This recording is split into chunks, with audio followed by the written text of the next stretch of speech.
that, like it's Nikkei or something. But let's find out. Is it true? Does it work? Um, refresh this page.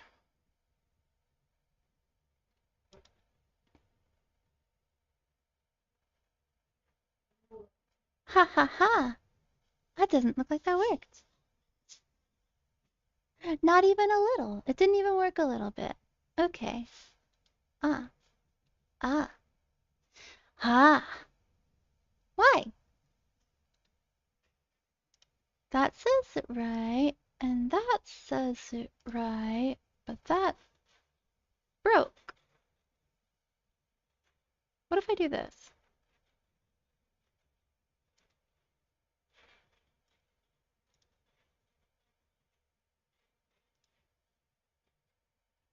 Huh. Okay. We're just gonna manually change it. Whatever. I have to find out why my stuff is so broken,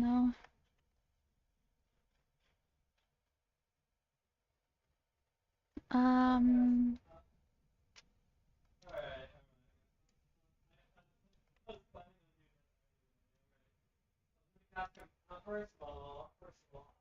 Oh yeah, my roommate's goofing off, so don't mind the background.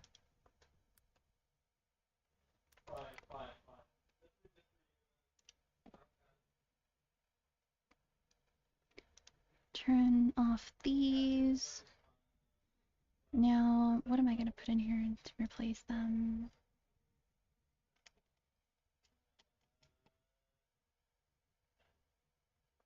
Uh...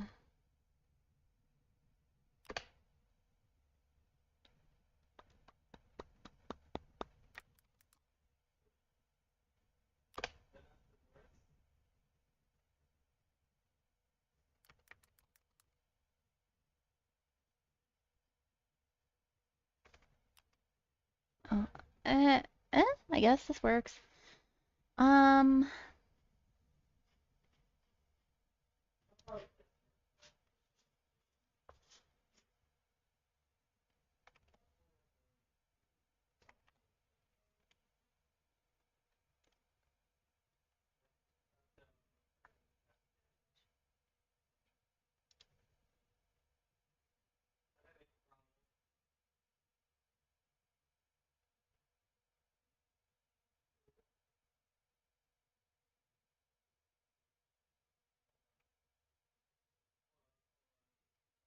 okay, one down, one more to go.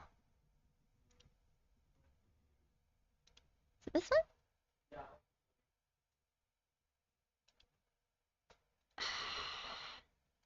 I always have more trouble with the YouTube stuff because I don't really mess with that one as much. But now that I have to because it's broken. Is it this?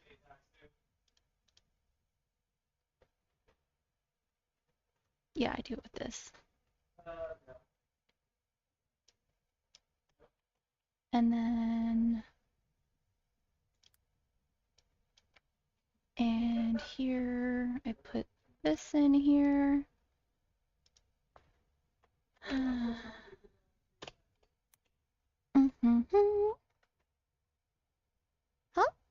Oh, the bot joined. That's nice.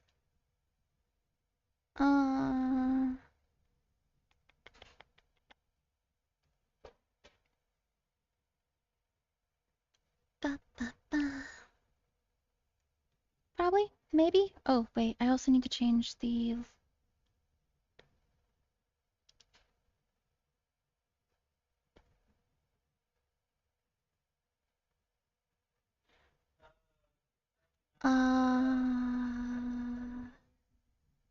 There we go. Category, not gaming. Not really education.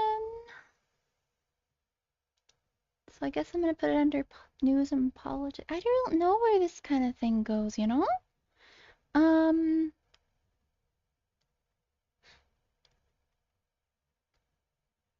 Good enough, bye-bye. Alright, save. And now let's check if that worked. I'm sorry you guys have to deal with this. I'll figure out what's going on with my restream junk someday. Hopefully. There we go. Much better.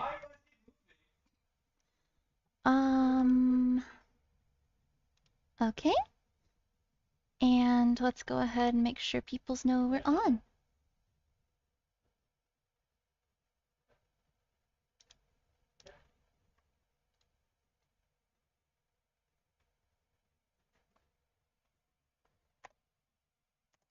Ah.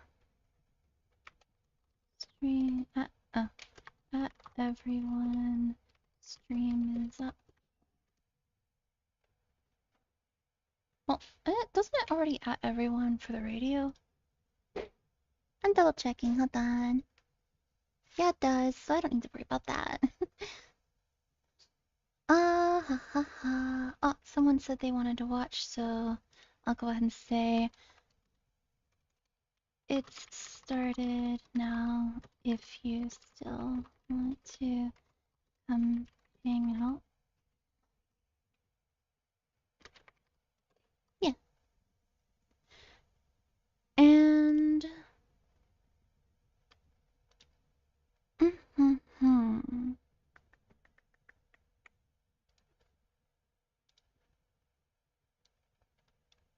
I'm gonna go ahead and also post on Twitter that we started. I will never call it X.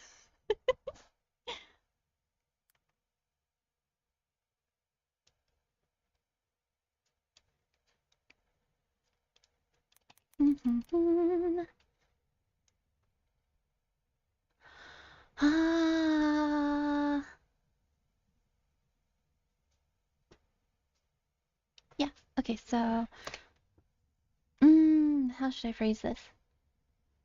I'm so bad with this kind of stuff. Uh, uh, uh, hmm. I'm live for my No Miners online stream to talk about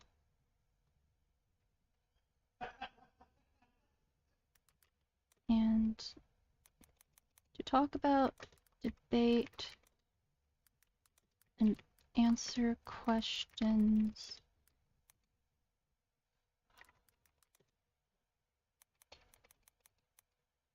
I guess? Eh. Live footage of an owl zombie being awkward in her natural habitat. Live for my own talk about debate.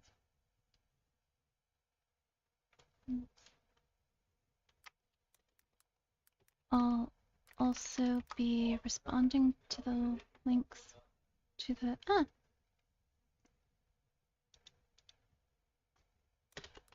YouTube comment I received. Comment, like I said, yeah, that's easier. Also be responding to the YouTube comment, like I said, and links, as well as the Blue Challenge.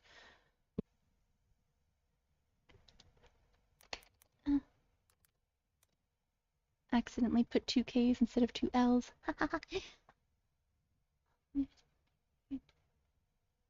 Oh, hello, Zamzam.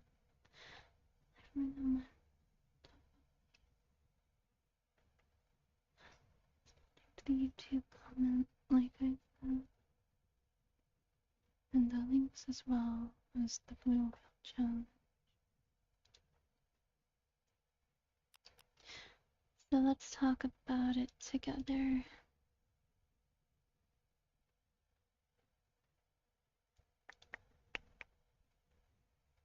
Anime. Ba ba ba ba ba. Ready? I don't know.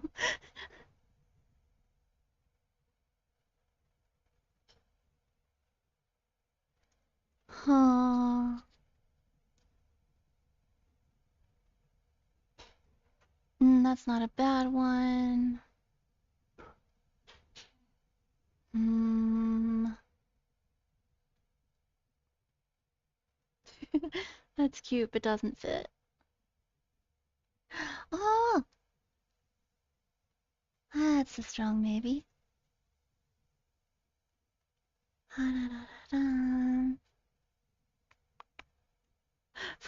Why does it just say murder while like skipping through a field of flowers? That has nothing to do with what I'm doing right now. No, never mind. Ah, so many gifts. Uh,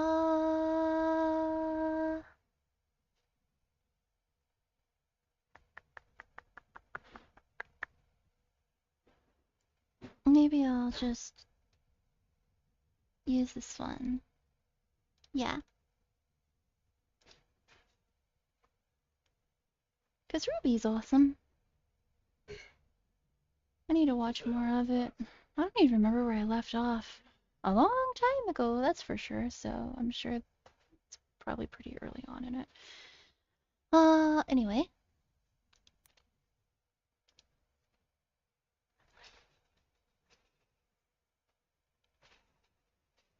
Yeah, yeah.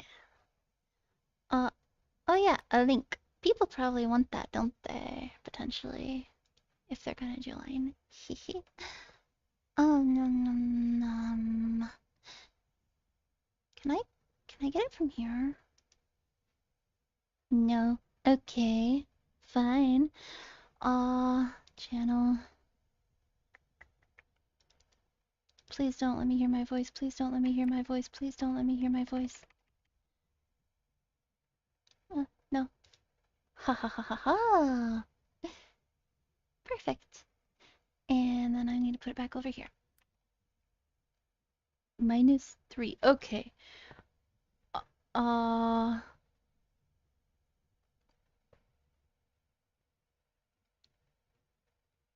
hmm. I guess I'll take out the together part so I have space for it.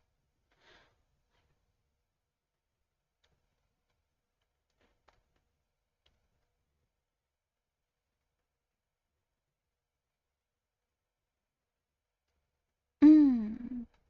This is fine enough, I think. Hopefully.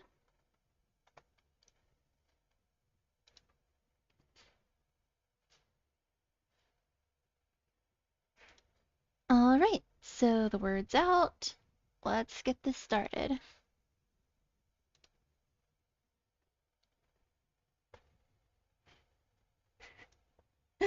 I wish this... Wait, can I zoom in like that? No.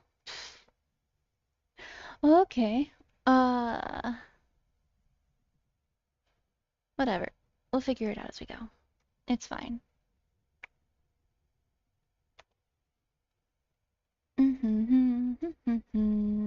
Over here? Yeah, it's this one. Okay, so... So somebody, as you guys have probably heard, somebody actually did take me up on my little offer to talk about stuff. And so I got this as a response. I'm not gonna read all of it because I do respond. I have a response to it. But you can go ahead and read this if you want to. Lots of different counter arguments in here. Yep. I'm gonna scoot over here so you can make sure you see. Yep. And then there's some links in here, which I'm gonna go over.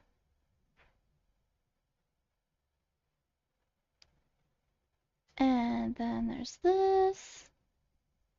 And then the edit, which I only saw after they made the edit, so it's practically like without an edit to me. Oh well. Okay, now, my response is over here, if you guys want to read that.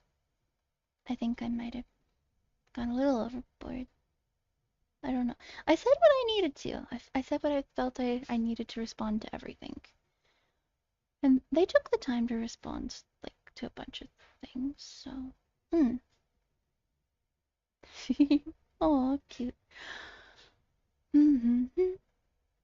So, if anyone has any questions, by the way, about my response, about anything in here, like I said, please ask me,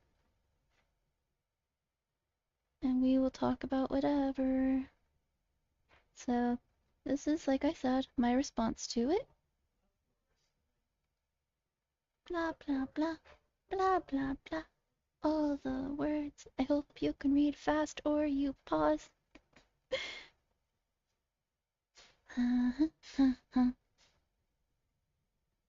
Da, da, da.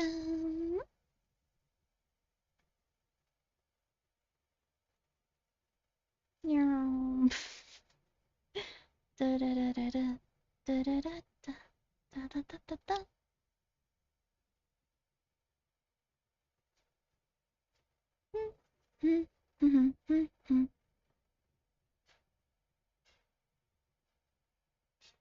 I'm trying to go through it quickly, but also not too quickly.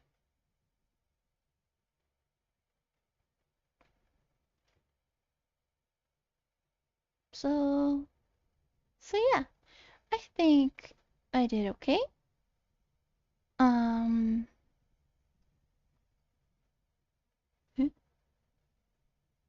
huh. Sorry, a thing caught my attention. Um, I want to drink of something first.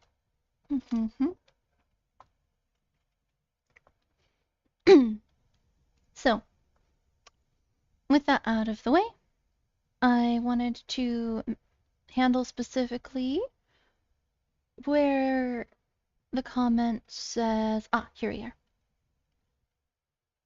I will read this part. I think that's relevant considering. So they said, I lost it because I looked away. It echoes the exact same moral panic our generation dealt with. Every time some insane loner decided to turn his classmates into Swiss cheese, people would find out he played Doom or listened to rap music, and this would be ironclad proof that violent video games or rap music cause teenagers to become violent. Even though we know that data has repeatedly shown that violent video games do not have inherently harmful effects when played by normal people. The news also loves to misreport things for a good shocking headline, and we saw that with the Blue Whale Challenge, a supposed internet challenge that led to people taking their own lives, except no evidence of this being linked to said challenge actually exists. So, I was wanting to make a little stream or a video before, but this comment made me especially want to go ahead and do that. So I think it's important that I how do I say this? I'm sorry, I suck at talking. Um, it feels almost like minimizing the Blue Whale Challenge thing, to just being misreporting the media trying to get shock value out of headlines. And so I wanted to talk about that because actual kids did die. There were some possible reasons to suspect. I don't think they said 100% it doesn't exist, or it didn't exist, sorry. Um, but anyway, let's read the stuff together and I'll comment and yeah. And of course, like I said, stay tuned. We're going to go through all of the other little links and talk about why I believe they may have merit or not. And I'm also going to go through some other content creators' videos responding, well, not responding, giving my reaction and my viewpoints. So let's go. The Blue Whale Challenge. Uh, Russian thingy, also known simply as the blue whale, is a social network phenomenon dating from 2016 that is claimed to exist in several countries. Um, like I'm already noticing specifically that it doesn't say it doesn't or that it doesn't debunk it right away, that's for sure. It is a game reportedly, once again, it's not debunking, it's just saying that they've heard it, that there's reports about it. It's a game reportedly consisting of a series of tasks assigned to players by administrators over a 50-day period. Initially innocuous before introducing elements of self-harm, and the final challenge requiring the player to commit suicide. So if that's real, that's a concern, obviously. Um, Blue Whale Challenge first attracted news coverage in May 2016 in an article in the Russian newspaper. We're not going to try. That linked many unrelated child suicide. Can you guys see? I forgot. I have a special thing for this. Give me a second. Uh, uh, there we go. Sorry. Uh, because I knew that I wanted to have space for this. Um, where were we? Linked many unrelated child suicides to membership of Group F57 on the Russian-based social network. VK? Ah, that's the name of it. A wave of moral panic swept Russia, I'd say so. The piece was criticized for attempting to make a casual link where none existed. That's fair. And none of the suicides were found to be a result of the group's activities.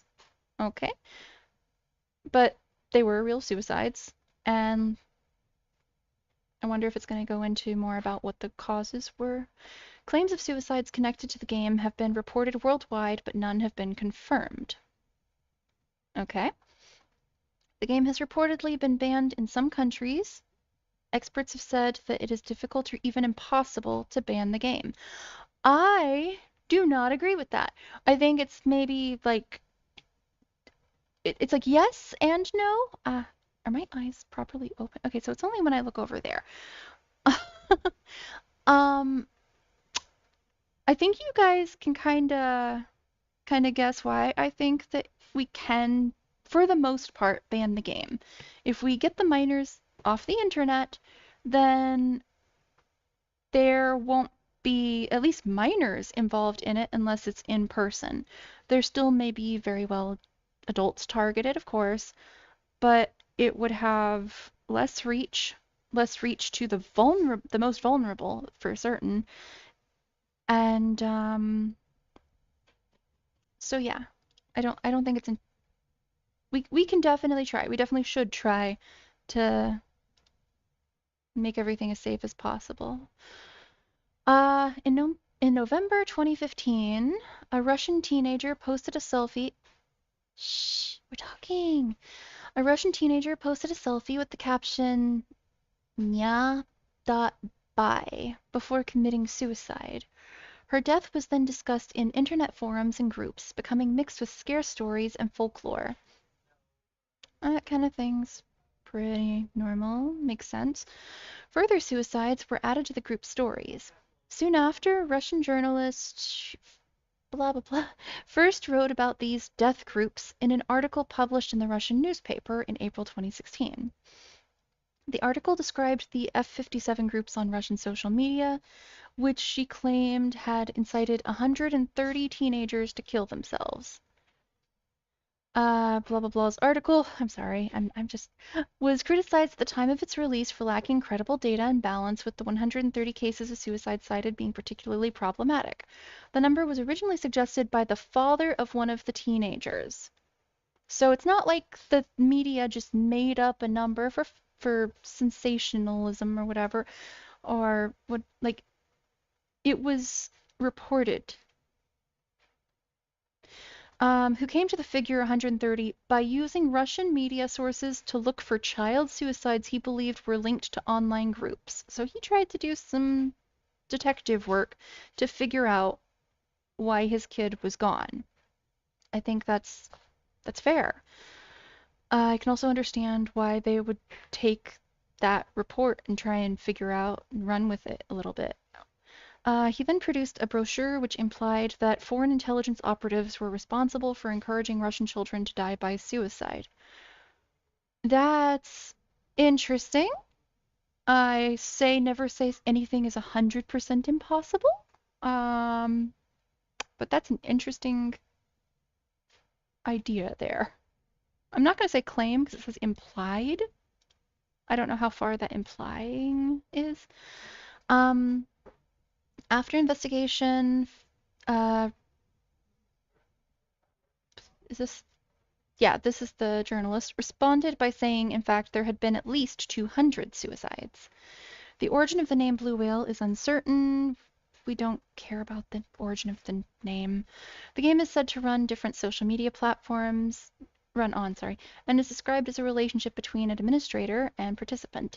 Over a period of 50 days, the administrator sets one task per day. The task seems innocuous to begin with: get up at 4:30 a.m., watch a horror movie, and move on to self-harm, leading to the participant killing themselves on the final day. As Professor blah blah blah found that the administrators were found to be children aged between 12 and 14, drawn to the story as it became widely reported and not as the hysteria had intimidated predatory adults. Okay, so it sounds like people were worried it was going to be predatory adults, and it turned out to be children. So this stuff wouldn't have happened if the kids weren't okay, not this stuff entirely. Let me rephrase that. If these kids were not online though, then they wouldn't have been able to try to put things out there about this. Um, While many experts suggest Blue Whale was originally a sensationalized hoax, possible, but also keep in mind something that starts as not real, somebody can do something with it. I mean, what about the Slender Man murders? Like, Slender Man was just a fun little game, little story, spooky, and then there were actual lives lost. And there's copycats and all sorts of things. But anyway, they believe that it is likely that the phenomenon has led to instances of imitative self-harming, there we go, and copycat groups, leaving vulnerable children at risk of cyberbullying and online shaming. Yep, there we go. Um, Sorry, taking a drink. I don't do well with like a lot of talking. By late 2017, reported participation in Blue Whale was receding. Okay, good. Internet safety organizations across the world have reacted by giving general advice to parents and educators on suicide prevention, mental health awareness, and online safety in advance of the next incarnation of cyberbullying. I mean, that's good measures for what they could do. Like, obviously, I want bigger measures in place, like I've been talking about, but that's great. People join narratives to explain their experiences. That is possibly why some children have said they participated in the rumored challenge despite there being no proof of its existence. Okay. Everybody's looking to be a part of things, to be popular, for 5 minutes of fame, all that. Yeah. Which just means more of that out there makes it harder for actual law enforcement to parse through, I imagine.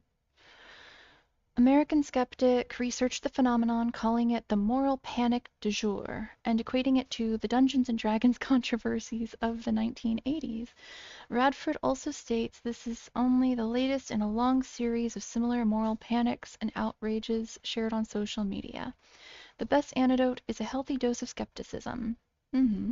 The podcast Squaring the Strange included his analysis of the dangers for parents when these stories are spread. I agree, healthy dose of skepticism, but also trying to be as safe as possible. I mean, it's like if kids are talking about some escaped mental patient, right? They're telling scary stories about it. Yes, there should be a healthy dose of skepticism, but there should also be like you should be careful, you know? Let's see. Police in Russia have extensively issued warnings about the game, so they feel the need to, apparently. Police in numerous other countries have issued warnings. Yep, yep. So they do definitely see this as real enough of a concern to be talking about it.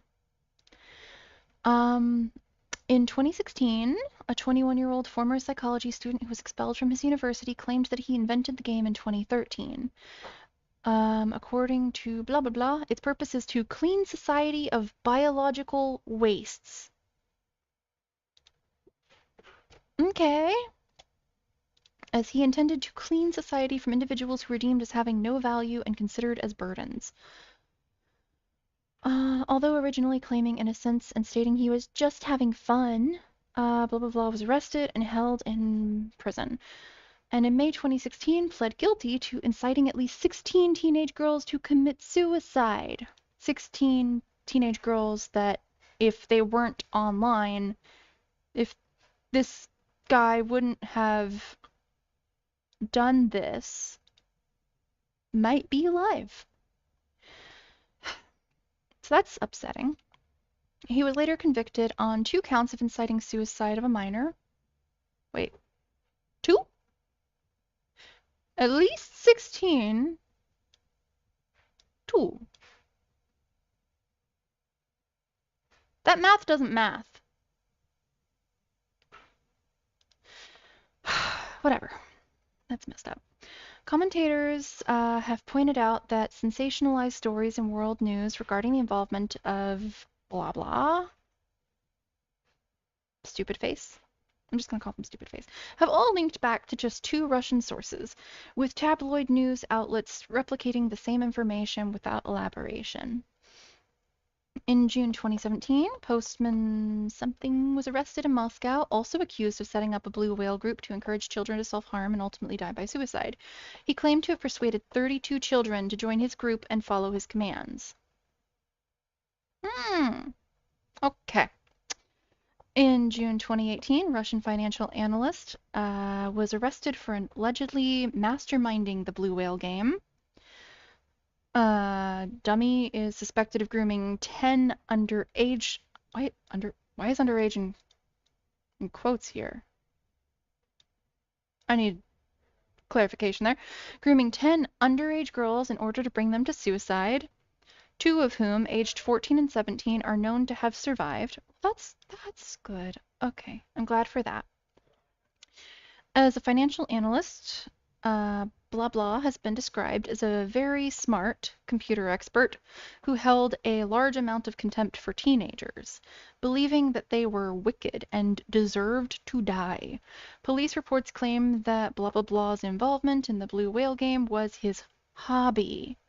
Yeah, I don't doubt it. There are a lot of sickos, and their hobby is hurting kids. Their hobby is causing pain. And yeah, to adults as well, possibly. I mean,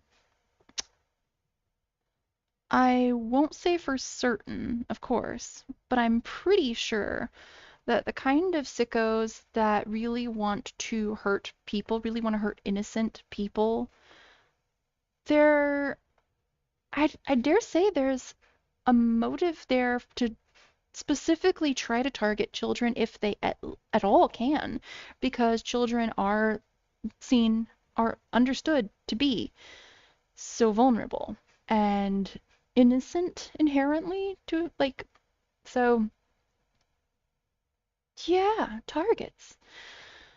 Alleged incidents. According to news reports, the cause of death of 15-year-old who died by suicide was the game Blue Whale, according to the head of the Department for the Protection of Minors' Rights and Combating Domestic Violence of the main Criminal Investigation Department of the Armenian police. Blah blah blah. Segment of the internet is flooded with messages about this game, but there are no final conclusions on this issue yet. Although no reports of suicides in Australia have been linked to the game, an investigation by an Australian journalist reportedly confirmed the existence of the game. Interesting. Despite many news reports published in the media in Bangladeshi media attempting to link suicides with the game, no case has been officially confirmed. In October 2017, Bangladesh Home Minister stated that the Bangladesh Telecommunication Regulatory Commission has been directed to investigate the Blue Whale game after reports of suicide around the country. Released a notice urging people to call a specific number if any web link or any information related to the Blue Whale game were to be found. That's smart. Yep, report. Later that month, the Bangladeshi High Court ordered a 6-month ban on special nighttime internet packages provided by various mobile operators across the country. 6 special nighttime internet packages. Okay.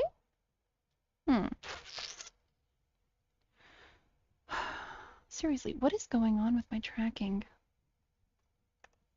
Hold on. Is that actually working properly?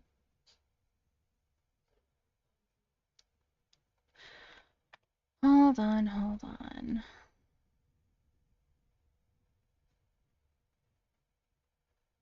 I guess it's fine. Because every time I look over, it's doing this, you know? Because I'm looking over. Ah! Whatever. If I look stupid, I look stupid. It's fine. Oh! Hi, people! Sorry I didn't see. I've been into reading this article. Yeah. So hi. How you doing?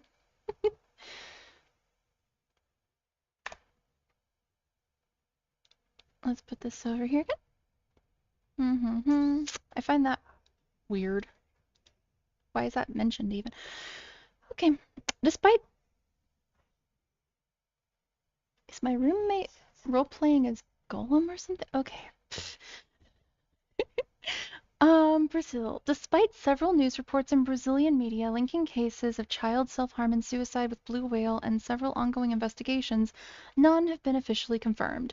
In response to the game, a designer and a publicity agent created a movement called, which became popular. It relied on the collaboration of hundreds of volunteers. The movement was based on positive tasks that value life and combat depression. Okay. Another movement was created and proposed to combat the Blue Whale game and guide people seeking some kind of help. Participants were separated into either challengers, who are the people who need guidance, or healers, who are a kind of sponsor to the challengers. Hi, how you doing? Thanks for coming over. I hope that... Ah, you're on YouTube. That's why it shows up on there. Okay, okay. I'm gonna open this and I'm gonna refresh this. Give me just a second.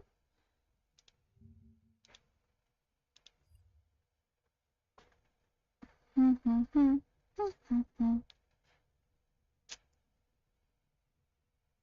we go. But yeah, good to see you were able to make it here.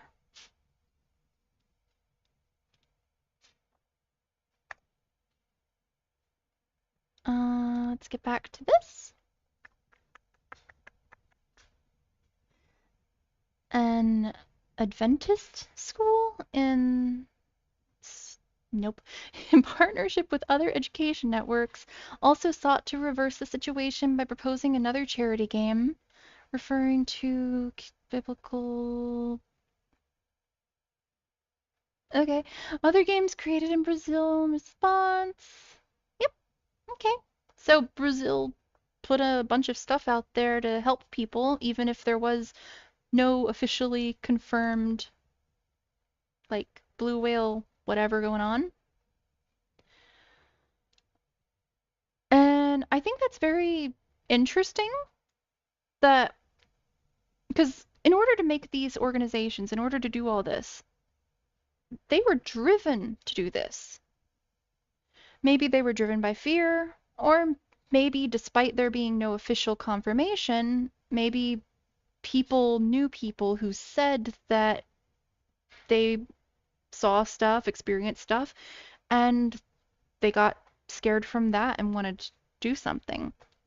We can't be for certain on this, but once again, I don't think that we should just minimize the Blue Whale Challenge as, oh, it was a hoax made, like, by the media to sell headline or to sell news with flashy headlines. Game was dismissed as a hoax. First alleged case of the game was in 2017 in Chile after a 12-year-old girl was seen with 15 cuts on her arm, which formed a wale. The first alleged case of... Okay, so that wasn't the first alleged case, period. It was just in there, it looks like. But, I mean, still, either A, coincidence, B, the game was real enough for her to do it, or C, it's one of those like creepypasta things. It's something that's not really real, but that does have a negative influence. Tencent, China's largest internet service portal, closed 12 suspicious blue whale-related network groups on its social networking platform. So there were network groups that were suspicious. Interesting. It said that the number of this kind of groups is on the rise. Okay. The search results of related keywords were also blocked. So China sounded a little shaken about it.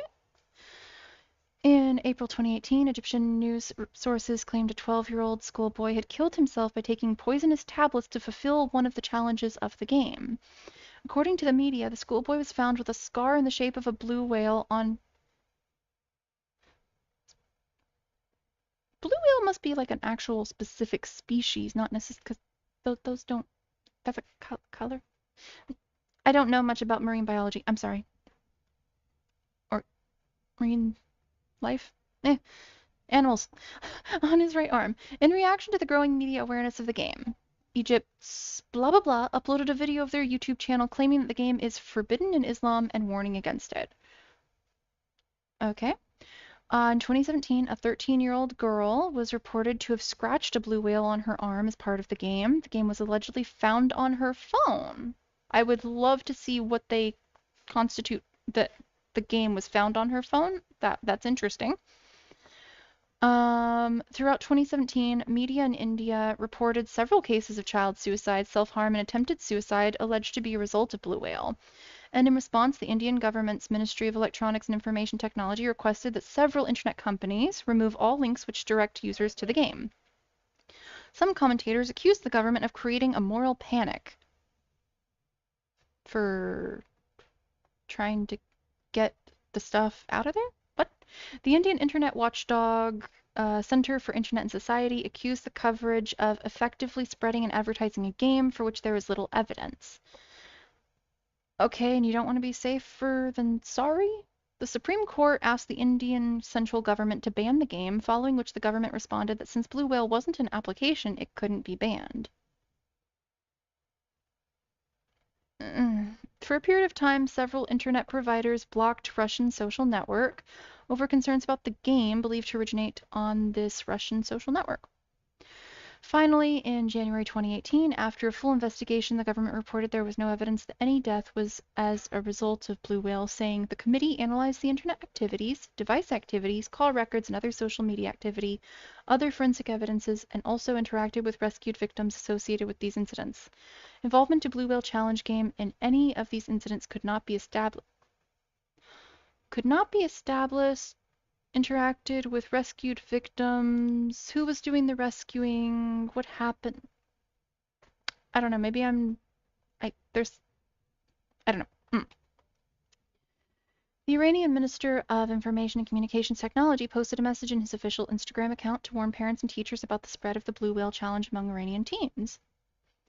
In Italy, press coverage of Blue Whale first appeared on the 3rd of June 2016 in the newspaper, which described the challenge as a bad joke.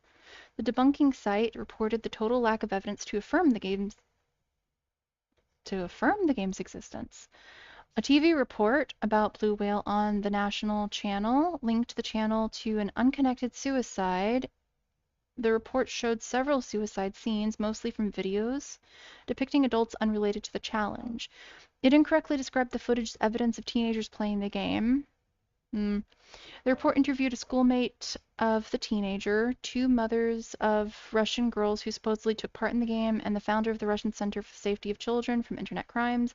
Following the report, coverage of the challenge in the Italian media increased, with many outlets describing it as real. There was a sharp rise in Google searches for the challenge and some panic. Once again, even if it's not real, even if it wasn't real, it can become real. It is feasible.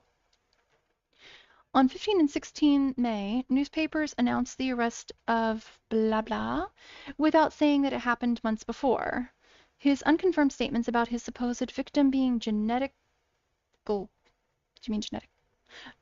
It's a quote from somebody who's not very smart. Okay, genetic rubbish were reported as real. A journalist and debunker of hoaxes described the game as a death myth dangerously exaggerated by sensationalist journalism. Police received calls from terrified parents and teachers, and there were reports of teenagers taking part in the challenge. These included several cases of self-mutilation and attempted suicide. Most reports were considered to be false or exaggerated. Alleged participants were reported from all over Italy. Most reports. Interesting. Stated that they had received 40 reports. On May 24, they raised the number to 70 on its website. Defines blue whale as a practice that seems to possibly come from Russia and offers advice to parents and teenagers. To eradicate the blue whale phenomenon. How far does this go? A lot. Okay. Go check it out if you want. It's right here, Wikipedia. Let's go ahead and close that one. This one is... Is there anything in here that we haven't covered?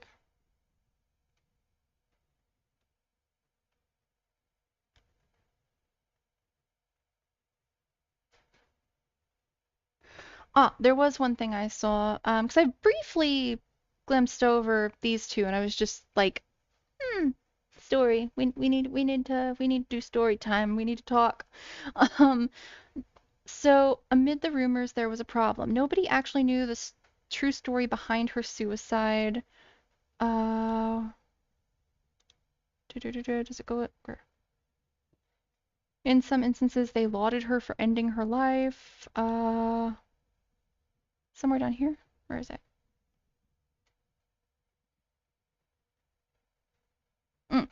When the parents examined the online accounts left behind by their daughters, they found something curious. The two girls were part of similar online groups. In these groups were drawings of her, posts about suicide, and numerous mentions of blue whales. Why blue whales? Blah, blah, blah. Do not care. Blah, blah suggested that inside certain online groups, some of them with enigmatic names, exist and blah, blah, blah. Existed a game? In this game, so-called curators would set players 50 tasks over 50 days. The report estimated that 130 children might have killed themselves between November 2015 and April 2016 because of their participation in these groups. It would come to be known worldwide as the Blue Whale Challenge. It did not take long for the story to cause considerable alarm. The governor for blah, blah, blah, blah, blah, blah. Soon the panic spread outside of Russia. In Georgia, a 16-year-old girl killed herself. It was only later, when her family had learned about the Blue Whale Challenge, that they realized the significance of the meter-high paintings she had finished at school shortly before she died. They appeared to be of blue whales. Like, people are going to say, oh, well, if she wasn't on the internet, she would have heard it from her friends who are on the internet. But also, if none of these kids were on the internet, they wouldn't have been able to tell these stories about this blue whale stuff. They wouldn't have been involved in this unless they were confronted in person, unless there was actual material being passed out or something. And that would be so much easier to manage, you know? Online, it's hard to do anything, really. To fix anything, I should say. The bad guys can do whatever the heck they want all the time. It's super easy. Then came other suicides. A boy, also in the United States, a 19-year-old in India, two Russian girls. A few days before she died, she had posted an image of a blue whale on her Instagram account. The suspect, 21-year-old, blah, blah, blah, blah, blah, stupid, stupid, charged with inciting teenagers to suicide. Appeared to admit culpability. Yep, there are people. And then there is biodegradable waste. These are, the kids are like, I don't want them around any of this. I was cleansing our society of such people. Sometimes I start to think that it's wrong, but in the end, I had the feeling I was doing the right thing. You are not doing the right thing. You are a disgusting coward. He liked computers and was an aspiring producer, music. I guess they're gonna try and say witch house, electronic, occult themes. Ooh. Mm-hmm. The issue is not the music. The issue is that he was allegedly, so like, can I even say allegedly? He's admitting it. There's stuff I don't know. He said he created the game in 2013 under the name F57, combining the sound of the start of his name, Philip, and the last two digits of his phone number. On the 10th of May 2017, he pleaded guilty and was sentenced to 3 years in prison. So apparently it was real enough. It wasn't too alleged because somebody went to prison for it. Shivers on like, even if it wasn't the original, even if it was just caused because of the rumors, this is a thing. It was a thing. Um, I think we can honestly move on. I'm gonna scroll through a little bit in case people wanna look at this later on and pause and stuff. And once again, if you have anything you want to say, any questions you want to give me, any counter points, anything, go ahead. I would love it. I really would. But I think we're done with Blue Whale. I think we explained why pretty well enough. Is there anything in here I'm missing? I don't think so. Okay. Can I see this? Is this accurate? Hold on. I'm sorry. Pretty. Ah! Ah! Me. Do not like. Okay, so let's get back to this. I was sent social media and youth mental health. I'm not 100% certain that this was sent to me before reading it entirely, but I will say that that is typically what happens on the internet. I imagine that these were things that were skimmed, but I want to kind of just actually go through this as much as we can. It's only, what, it's 25 pages. I've had worse. I'm just going to put it towards the end of this for now, though, because it is kind of long. That means we'll do these two first. Wait. Yeah, they're different. They just have similar pictures. Whatever. No. Okay. So, connection, creativity, and drama, teen life on social media in 2022. Majorities of teens credit social media with strengthening their friendships and providing support while also noting the emotionally charged side of these platforms.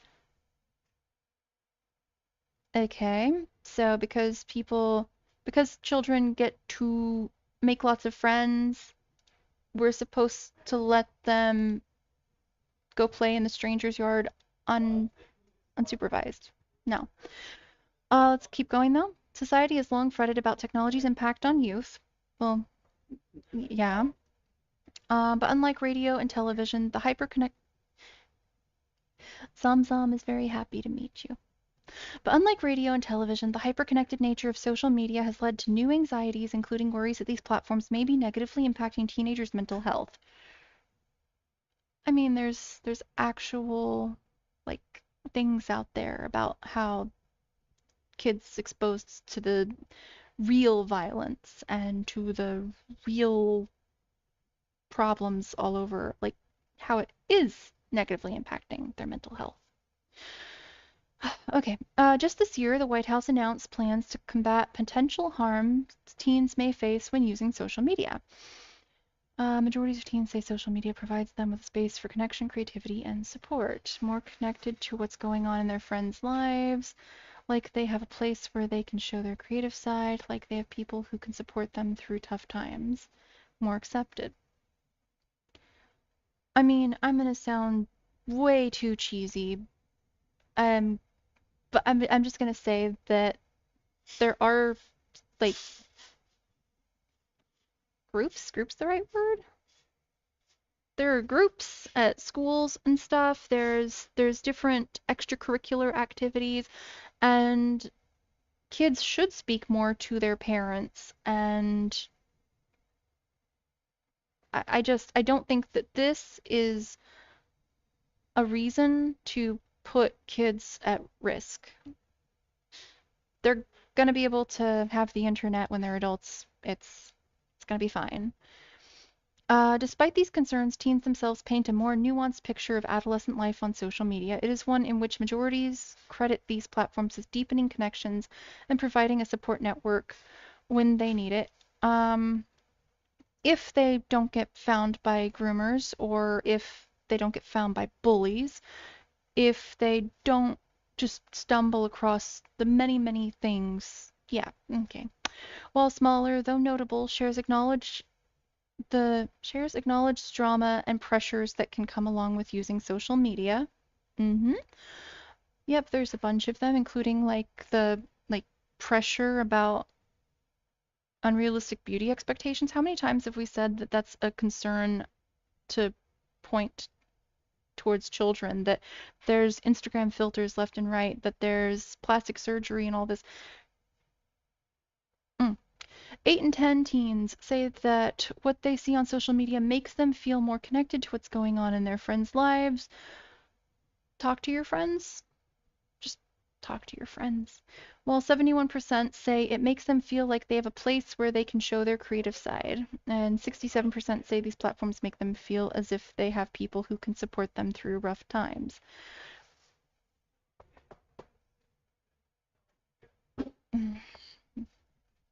It is complicated.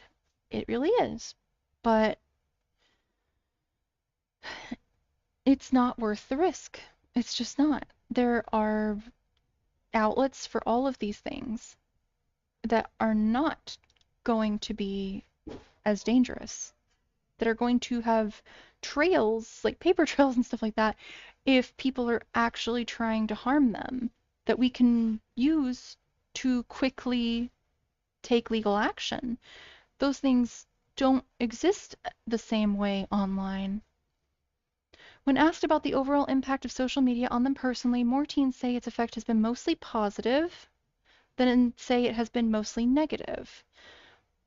Well, I mean, kids will say a lot of things. If you give a kid ice cream all the time, they're going to say that that's absolutely a positive thing for them. If you just, you can not trust kids to make healthy decisions. The largest share describes its impact in neutral terms. 59% believe social media has had neither a positive nor a negative effect on them. Once again, that's the kids saying it. For teens who view social media's effects on them as mostly positive, many describe maintaining friendships, building connections. Seriously, do you think this is actually worth all that stuff happening to other kids? Kids are dying, and worse, but they get to keep their social media and talk to their friends. If they don't get stalked and kidnapped. That's that's such a dumb gamble. Heartless, even. It connects me with the world, provides an outlet to learn things I otherwise wouldn't have access to. Oh, that's for sure. And allows me to discover and explore interests. While these youths describe the benefits they get from social media, this positivity is not unanimous. Indeed, 38% of teens say they feel overwhelmed by all the drama they see on social media. Yes, there's a lot of it. While about 3 in 10 say these platforms have made them feel like their friends are leaving them out of things. 31% or have felt pressure to post content that will get lots of likes or comments. Kids got enough pressure without having to worry about this, in addition to all the other dangers I've been talking about. I knew that they wanted to become influencers. They wanted to get clicks, but I didn't hear about the feeling pressure to post content to get likes. And it makes sense. A lot of this stuff makes sense when you think about it, but it doesn't just pop into your head, you know? Usually, I guess. I don't know, maybe for some people. Another 23% say these platforms make them feel worse about their own life. Teen girls report encountering some of these pressures at higher rates. Yeah.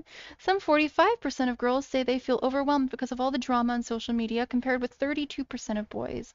Girls are also more likely than boys to say social media has made them feel like their friends are leaving them out of things, or worse, about their own lives. When asked how often they decide not to post on social media out of fear of it being used against them, which it very much can, it, we have kids with social media accounts. And when these kids get older, and we've already seen this because this is not the first generation growing up online, obviously, but jobs are going to use this information to determine if they're going to be able to be hired. They do that right now. People who are interested in them, whether it's reciprocated or not, stalkers or whatever, are going to use this information to find out more about them, whether they're older or not, honestly, even. It's just not a good idea.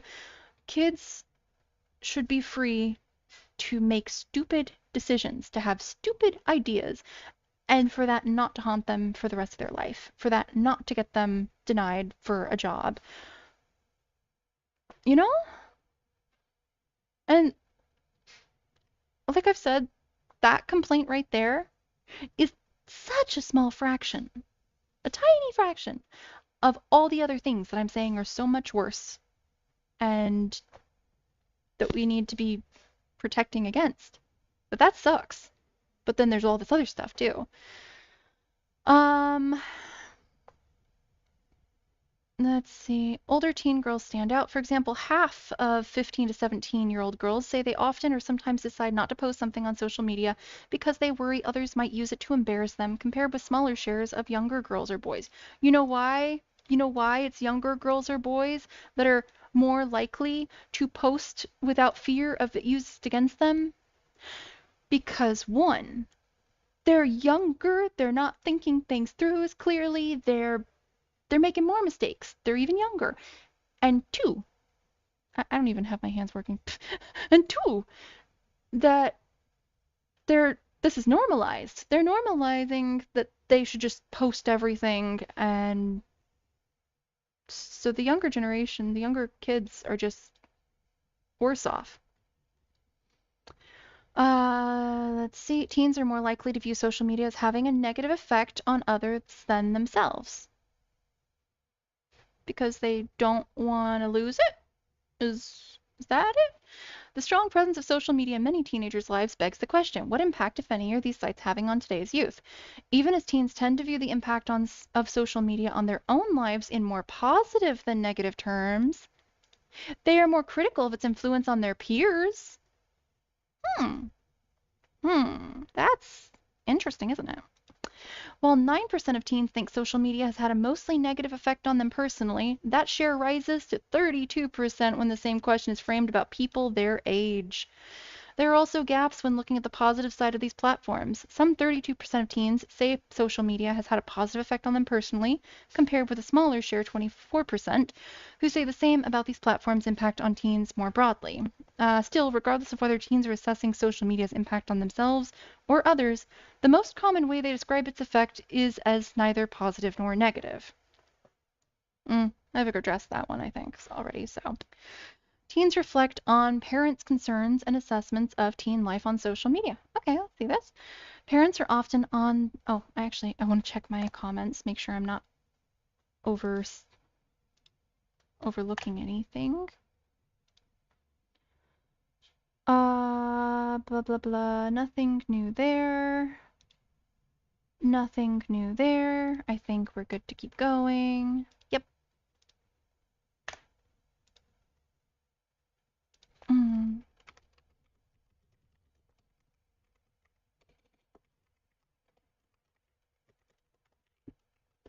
Mm-hmm. Okay.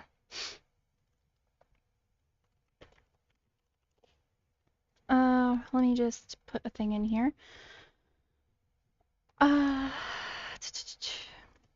streaming about. Mhm. There. That's better. Somebody was asking for a link. Well, not asking for it. They were asking where I stream, so that works. Parents are often on the front lines in navigating challenges their children may face when using social media. While previous center surveys reflect parents' anxieties about social media, only a minority of teens in the survey described their parents as being highly concerned about their use of these sites. Kids. Kids. Some 22% believe their parents are extremely or very worried about them using social media, while another 27% say their parents are somewhat worried. I will point out I did have a thing on my video before that it might be kind of outdated information about, like, not all those screenshots were of information that is recent, but it's been increasing, and so I thought it's still good to put this stuff in there even if it's outdated. So the numbers are less shocking possibly than they are right now even. But I did put something in there about how more parents do feel safe about letting their kid on social media without even being monitored. And these were, what was it, 4 to 7 year olds? Unattended, or yeah, unmonitored social media access. And just because the parents feel safe about it does not mean it's actually safe. And I think, yeah, I did address on my comment responding to that one commenter that I feel a large part of the blame is on the safety features, the parental controls, because they give a false sense of safety to feel like you actually can see what's going on with the kid, that you actually can keep them safe, but that's not possible. It's not. And oh, are people going to say, no, it is, it's possible? I grew up online. A bunch of people grew up online. It's not advisable. Looking back, I more and more realize so many things that were sick and wrong that I never should have been exposed to. I never should have had to think about. I never should have had to stress about. I am sickened that our world did make that so normal, that we did make that so easy. Like, genuinely. Would I have wanted to grow up without technology? No. I would have wanted to grow up with technology without internet. I would have wanted access to, like, information, but I wouldn't have wanted access to just everything. I was a geek. I am a geek. I like studying. But I could have done that with just books, or I could have done that with a guardian of some sort watching to make sure that everything was okay. Instead, I think at some point I'm just going to go ahead and talk with everybody. We're going to have a little exchange of what kind of things we encountered personally while we were growing up online, or that we see even right now for other minors, like for minors that are just, it's, I don't know. It needs to be talked about. It really does. So, also to the commenter who, like, I don't want to say started all this because I did want to do this anyway. Just some things were modified obviously because of it. But to the commenter saying that you would have more respect for me if I was to say that I shouldn't have been online when I was a kid, I didn't get an opportunity to address that. I wasn't asked that. You assumed that.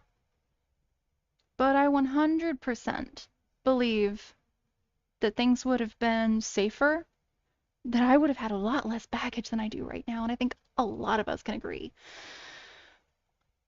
if I wouldn't have.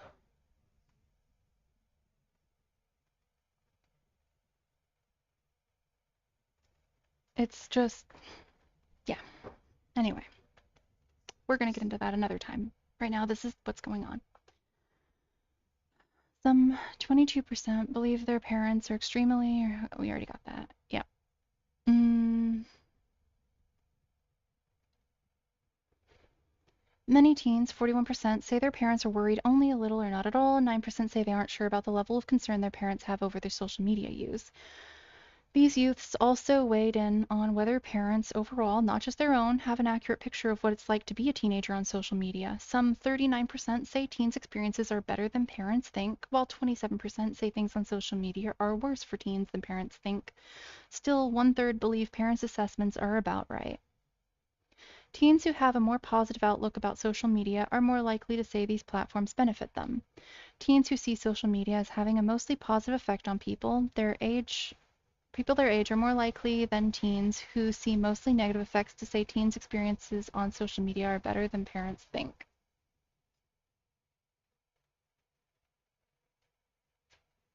Hold on. Teens who see social media as I'm sorry, the thing distracted me. I have ADHD, in case you guys couldn't tell by the rocking and all of every other sign. Teens who see social media as having a mostly positive effect on people their age are more likely than teens who see mostly negative effects to say teens' experiences on social media are better than. Well, I think that makes sense, yeah. They are also more likely to say they have had positive experiences while personally using these platforms. Yep. Whether teens see social media's effects as positive or negative relates to their perspective on whether parents' views stack up to reality. About 6 in 10 teens who say that social media has had a mostly positive effect on people their age say teens' experiences on social media are better than parents think, while a plurality of teens who say social media has been mostly negative for people their age say teens' experiences on social media are worse than parents think. Teens who have a more positive view on social media effects on their peers report more positive personal experiences with these platforms. More than half, 54% of teens who see social media as having a positive effect, or sorry, mostly positive effect on people their age, say that what they see on social media makes them feel a lot more connected to what's going on in their friends' lives. I, I feel like just actually being in their friend's life, talking to them, yeah. About 4 in 10 say they feel a lot like they have a place where they can show their creative side. We're just going over the same things again, aren't we? Well, teens who have positive outlook. Hold on, I need a drink. Ugh, my throat's getting sore. Mm. Online activism is not common on social media among teens. Only a minority of teens are highly concerned about digital privacy. That's a concern too. Beyond broad measure, I mean, once again, the normalization of what we've all of this has kind of put people into this mentality that who cares, right? Everybody's tweeting about everything. Everybody's sending Instagram posts about everything. What's privacy? What's safety? Beyond broad measurement of social media, the survey also tackled two popular topics in the debates around social media: online activism and digital privacy. Only small shares of teens are engaging in online activism on social media, but experiences and views vary by political affiliation. On topics from MAGA to Black Lives Matter, social media platforms have become an important way for people of all ages to share information, mobilize, and discuss issues that are important to them. It's not worth the risk, and there can be there can be groups put together with responsible adults, chaperones, and teachers, and stuff like that, to have safe environments to discuss things and work on all of this together. A few teens engaged in online activism in the past year. Democratic teens are more likely to have done so than Republicans.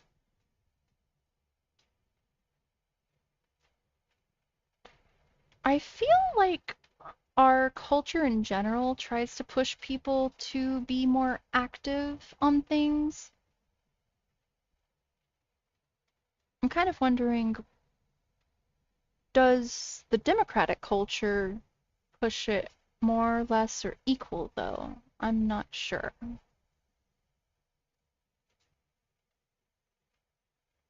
Actually, I'm not going to say less because I've seen, so more or equal.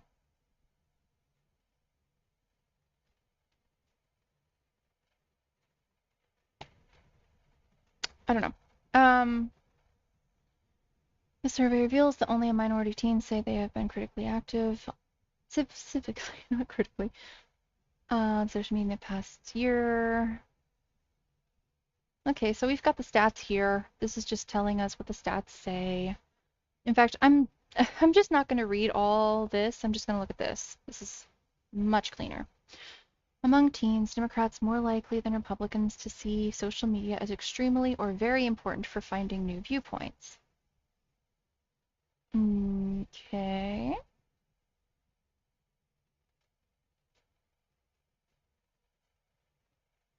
Interesting. But once again, not enough to justify the risks. Another one. A majority of teens feel as if they have little to no control over their data being collected by social media companies. Yeah, a lot of control. What? A lot of control and not sure. But only 1 in 5 are extremely or very concerned about the amount of information these sites have about them. Once again, our culture does normalize a loss of privacy, so yeah. In their own words, teens share their thoughts about social media and the challenges and benefits of using it. Teens share, okay, I've liked, especially during the pandemic, been able to communicate with my friends more since I couldn't see them in person. Phones exist. I don't believe that they should be using smartphones because that does, unless we were having smartphones that can't do internet but can do like apps that are in there and stuff. Um, but making phone calls, that's fine. I mean, the only way they can make a phone call to a creeper is if they've got the creeper's number or gave it to them. Much less likely. Uh, and there's more of a trail of that because of the phone calls, you know? Paper trails and recordings. And then also having something to watch to entertain me, which was good because we were just stuck at home.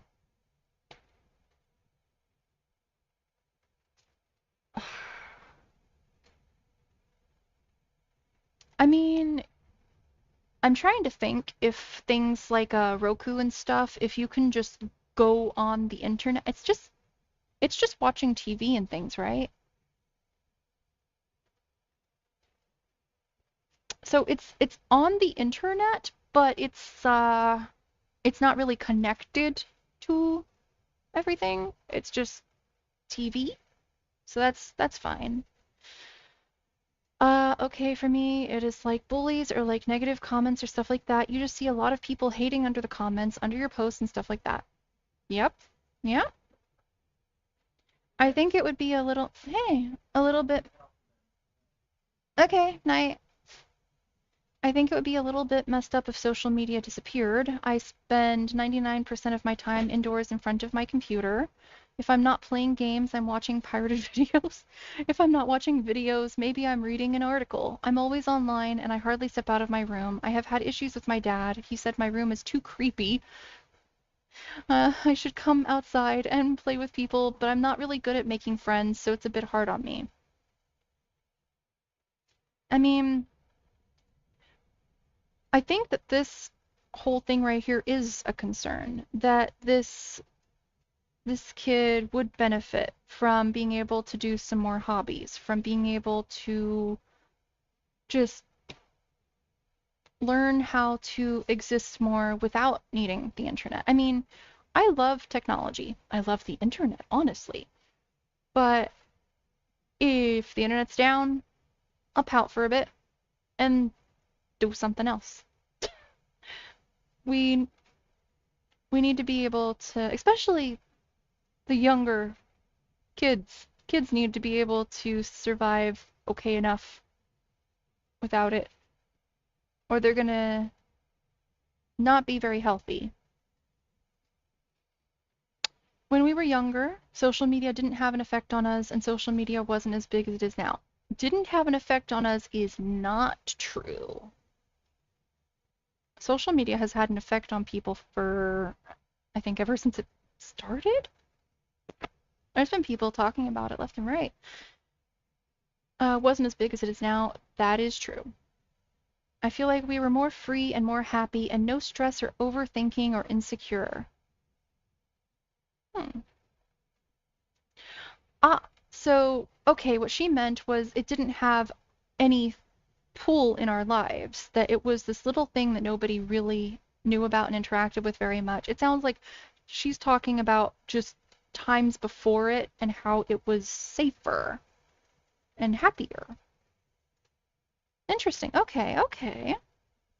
Very interesting. Let's move on to the next one. I'm gonna see if I missed any comments. Hmm?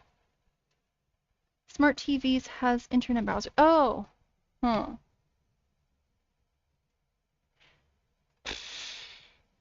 If that is a thing, then no, I'm pretty sure you're right, yeah. I suppose the solution there is the child lock. That's the best I can think of really doing, because, yeah. I mean, because having the technology in your home isn't the problem. Otherwise, if that was the case, people just couldn't have a computer in their house because they're afraid their kid's going to access it. They couldn't have alcohol in the house because they're afraid their kid's going to access it. So, no, it's that you need to lock down what's not appropriate for children. Uh, yeah. Just too much degen stuff online that they access to. Absolutely. The things I've been hearing, what am I doing? What I am doing is talking about the concerns of how minors online, the dangers that they face, and I'm also trying to work my way towards talking more about how it negatively impacts the adults as well. If you haven't seen my video, I did make a video very recently on my YouTube. I'll give you a link if you want. It's no problem at all. But it's a bunch of information that you can parse through at your leisure. And yeah, ultimately, the bottom line is minors online are in danger. And minors online also means that adults are in danger, that the privacy and their mental and just their health in general is also in danger. I mentioned in my video how adults can be targeted by children. It's not something really talked about, but it's a thing. I mentioned about how everyone is pushing age verification systems and stuff to try and keep the children safe when the issue is just that the children are online at all. Adults shouldn't be censored and shouldn't be pushed out of their own stuff to try and make the internet a safer place for minors when it cannot be safe. It just can't. Anytime a minor is out there, it's just like some parent just throwing their kid out in a random neighborhood and hoping for the best. Why did my stuff pause? Hold on one second.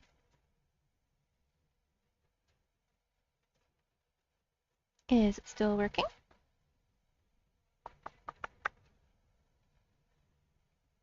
Here we go. Yeah.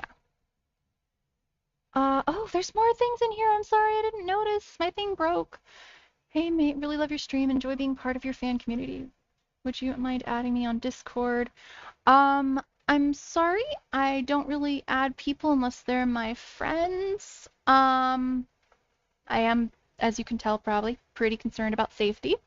You're welcome to join my Discord, like, server, though, and hang out with everybody. I will admit I'm also kind of wondering if this is a real comment. I'm sorry, I don't mean to, like, if you are real, to upset you, it's just, it can come across as, hey, I really love your stuff. Insert name here. Yeah, there's just too much. Okay, I read that one. Smart TVs has internet browser. Yep, okay, saw that one. What am I doing? Yep, that one is a bot. Okay, confirmed. Cool, cool. In that case, just to make sure everything is safe, I'm gonna go ahead and where's the button? Manage? I don't know. It's time out. There we go. There we go. Just to make sure nobody does anything dangerous. And if it's not a bot, please talk to me. The age verification thing is slippery slope for government to censor. Absolutely. I do not believe in censorship. And I do not believe it is censorship for children. Like, you cannot censor things for children. That's just child proofing. That's preparing it to be content consumable that's age appropriate. It's not censorship. But when you try to obfuscate things from adults, when you prevent adults from speaking their minds 100%, that is censorship. I believe no matter how badly you think, like, I don't care what your stance is, your religion, your political views, I don't care about any of that. I think you should be able to speak it as much as you want to, unrestricted. And if people want to talk to you, they talk to you. If they don't, they don't. You know? It shouldn't be something that's vilified, I guess, to have controversial thoughts or places. I don't know. Yeah. But once again, they're using protect the children against us. Protect the children online that can't be protected, so we have to try to censor the adults. Which, if anybody is supporting age verification, I am truly sorry, but either A, you are benefiting from it financially or socially or something. You're benefiting from it.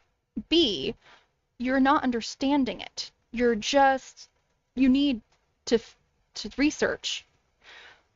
Or C, is there a C? I mean, if you were just awful and looking for, that's still benefiting. Yeah, no, it's just A and B, I think. I don't know. Once again, I'm awkward. Don't mind me. Let's get back to business. Move on. Okay. No, it's down to business, I know. Okay. Health advisory on social media use in adolescence. Psychological scientists examine potential beneficial and harmful effects on social media use on adolescent social, educational, psychological, and neurological development. This is a rapidly evolving and growing area of research with implications for many stakeholders, example, youth, parents, caregivers, educators, policymakers, practitioners, and members of the tech industry, who share responsibility to ensure adolescents' well-being. Officials and policymakers, including the U.S. Surgeon General, blah, blah, blah, have documented the importance of this issue and are actively seeking science-informed input. That's nice. The recommendations below are based on the scientific evidence to date and the following considerations. A. Using social media is not inherently beneficial or harmful to young people. I would disagree. I would want to hear what you mean by inherently using social media. Okay, I'll hear you out. Adolescents' lives online both reflect and impact their offline lives. Yeah. In most cases, the effects of social media are dependent on adolescents' own personal and psychological characteristics and social circumstances, intersecting with the specific content, features, or functions that are afforded within many social media platforms. In other words, the effects of social media likely depend on what teens can do and see online, teens' pre-existing strengths or vulnerabilities, and the contexts in which they grow up. To a certain degree, but I mean, in the same vein of things, I'd say a creeper groomer trying to go after one kid is going to be different than going after another kid because of these things. But ultimately, you're still exposing them to a creeper groomer that is still trying to groom them. Whether they go for it or not, that's still. Bleh. Adolescents' experiences online are affected by both one, how they shape their own social media experiences, example, they choose whom to like and follow, and two, both visible and unknown features built into social media platforms. Not all findings apply equally to all youth. Scientific findings offer one piece of information that can be used along with knowledge of specific youth strengths, weaknesses, and context to make decisions that are tailored for each teen, family, and community. Hold on, I want to check things. Everything looks good there.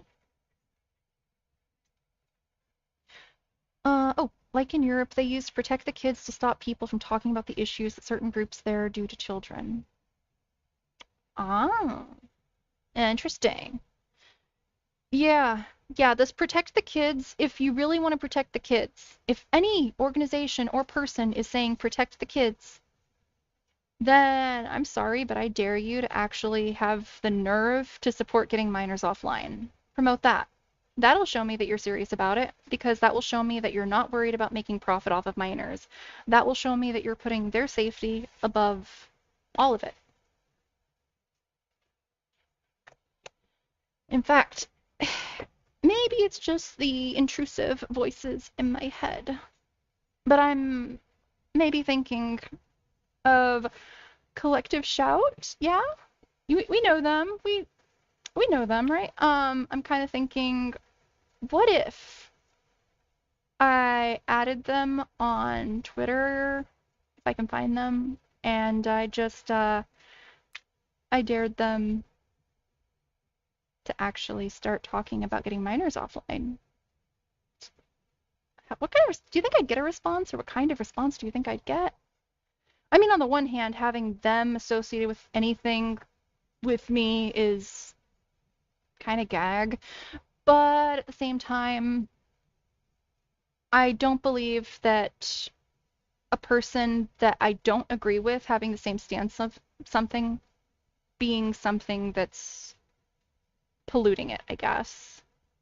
Because people of all kinds can agree on something that makes sense.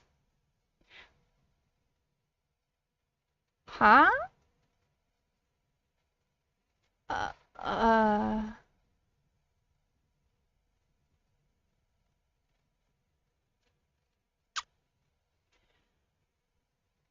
okay, let's go ahead and keep going.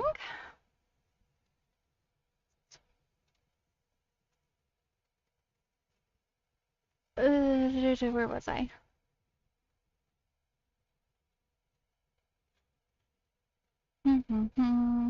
Ah, not all findings apply equally to all youth. Scientific findings offer one piece of information that can be used along with knowledge of specific youth strengths, weaknesses, and context to make decisions that are tailored for each teen, family, and community. Adolescence development is gradual and continuous, beginning with biological and neurological changes occurring before puberty is observable, approximately beginning at 10 years of age, and lasting at least until dramatic changes in youth's social environment, pure family and school context, and neurological changes have completed, i.e. until approximately 25 years of age. Age-appropriate use of social media should be based on each adolescent's level of maturity. Uh, mm, mm, mm.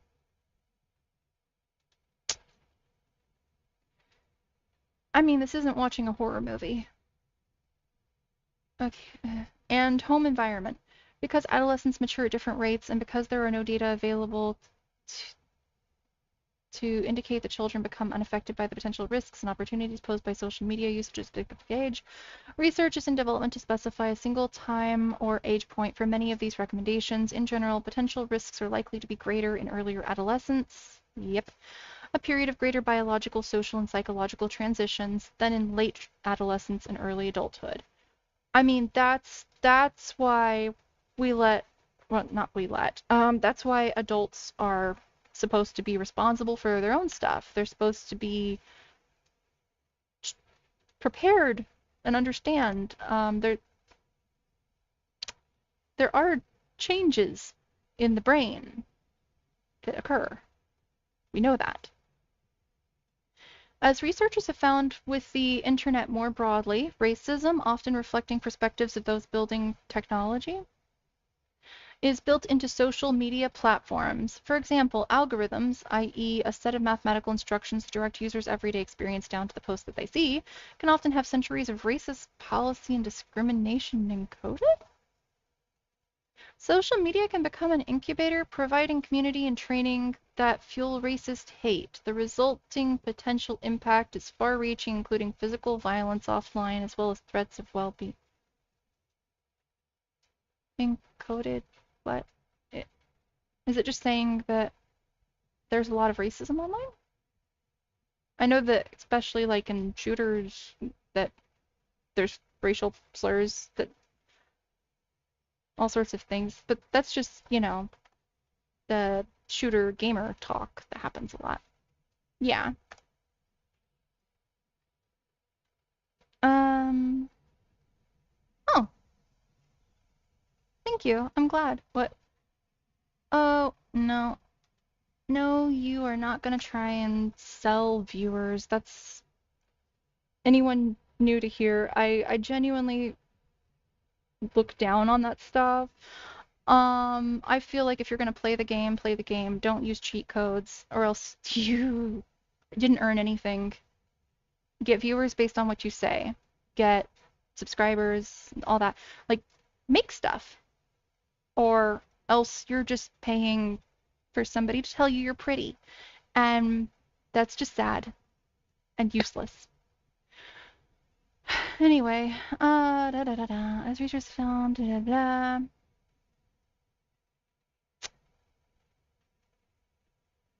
These recommendations are based on psychological science and related disciplines we've got a lot left. At the time of this writing, collectively, these studies were conducted with thousands of adolescents who completed standardized assessments of social, behavioral, psychological, and/or neurological functioning, and also reported or observed engaging with specific social media functions or content. However, these studies, okay, so they do have their limitations. This is just the regular disclaimers of how they got their information, looks like. Recommendations. Youth using social media should be encouraged to use functions that create opportunities for social support, online companionship, and emotional intimacy that can promote healthy socialization. Okay, considering the topic we're going over about how dangerous and groomy the internet can be and do, that sentence, I'm seeing red flags. You guys probably are too. Data suggests that youth psychological development may benefit from this type of online social interaction. May benefit. What really benefits them is human interaction and animal interaction. It's always good to pet a cat. It's not so much about the online aspect. That one's just no. Particularly during periods of social isolation. Go find hobbies. Go talk to people. Make friends. Social. When experiencing stress, when seeking connection to peers with similar developmental and/or health conditions, I can understand to a certain degree having peers that are similar. I mean, I purposefully look for streamer peoples because I want to be able to have people that understand those experiences. But also, it's perfectly fine to make friends that are nothing like you. I think that's a good skill to have. I think it also pushes more for empathy. Mm. And perhaps especially for youth who experience adversity or isolation in offline environments. Adversity. You want to talk about adversity? If you're trying to avoid bad things, the internet's not your sanctuary. Youth with symptoms of mental illness, such as adolescents with social anxiety, depression, or loneliness, for instance, may benefit from interactions on social media that allow for greater control, practice, and review of social interactions. Mm-mm. Unfortunately, these populations may also be at higher risk for some of the negative facets of social media use as discussed below. You don't say! Social media offers a powerful opportunity for socialization of specific attitudes and behaviors, encouraging adolescents to follow the opinions and pro-social acts of others.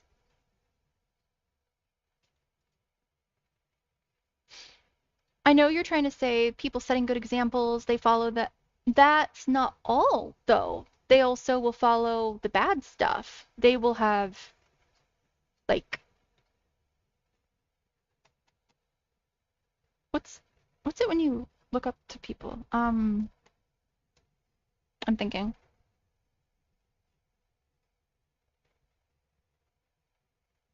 Uh, words. Dang it, come on, brain.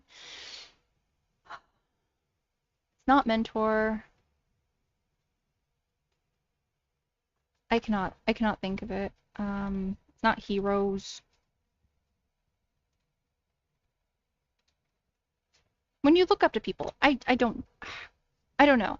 I don't necessarily do that sort of thing anymore because I recognize there's a lot of skeletons in people's closets. That I don't know. It's complicated. So I don't remember what the word is for it right now, and I'm feeling really ridiculous. Um, but yeah, they will also follow whatever looks popular, whatever is normalized. That's not a healthy, safe thing. The discussion of healthy behaviors online can promote or reinforce positive offline activity and healthy outcomes. Yes, but on the other side of that, the discussion of negative behaviors online can really impact them. Social media may be psychologically beneficial, particularly among those experiencing mental health crises. Oh no, no, no, no, no. If you are experiencing mental health crises, no, no, no, no, no, no, no. The internet, just step away, step away. The only thing you should be doing is just relaxing. Um, you can play like games and stuff, but don't be talking to people. Just you want to kind of how do I even say? I'm sorry. I'm just baffled. This is suggested. It's not okay. Don't do it. Don't. Um, or members of marginalized groups that have been disproportionately harmed in online contexts. Social media may be beneficial, particularly among those that have been harmed in online contexts. Uh, for instance, access to peers that allows blah blah and questioning adolescents to provide support to and share accurate health information with one another is beneficial to psychological development. Y yes, please, please, children, share your accurate health information with your peers because they totally will not bully you for it. Uh, I'm not serious in case there was any doubts about my sarcasm. No. And can protect youth from negative psychological outcomes when experiencing stress. No. The main thing that stressed me out when I was a kid, I think you know what it was. I think it's probably the same for you guys. It was based on the internet. It was people on the internet. It was talking. It was not somewhere that just to go to feel just better. Yes, there are pockets of that. Yes, you can make friends and stuff but there's a lot of things you're going to encounter that you would not encounter if you weren't online.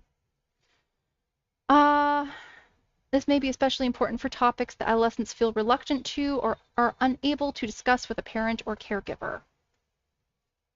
I think that parents really just need to try to approach things with their kids less as like punishing and judgmental, but more of communicating, understanding, working with them.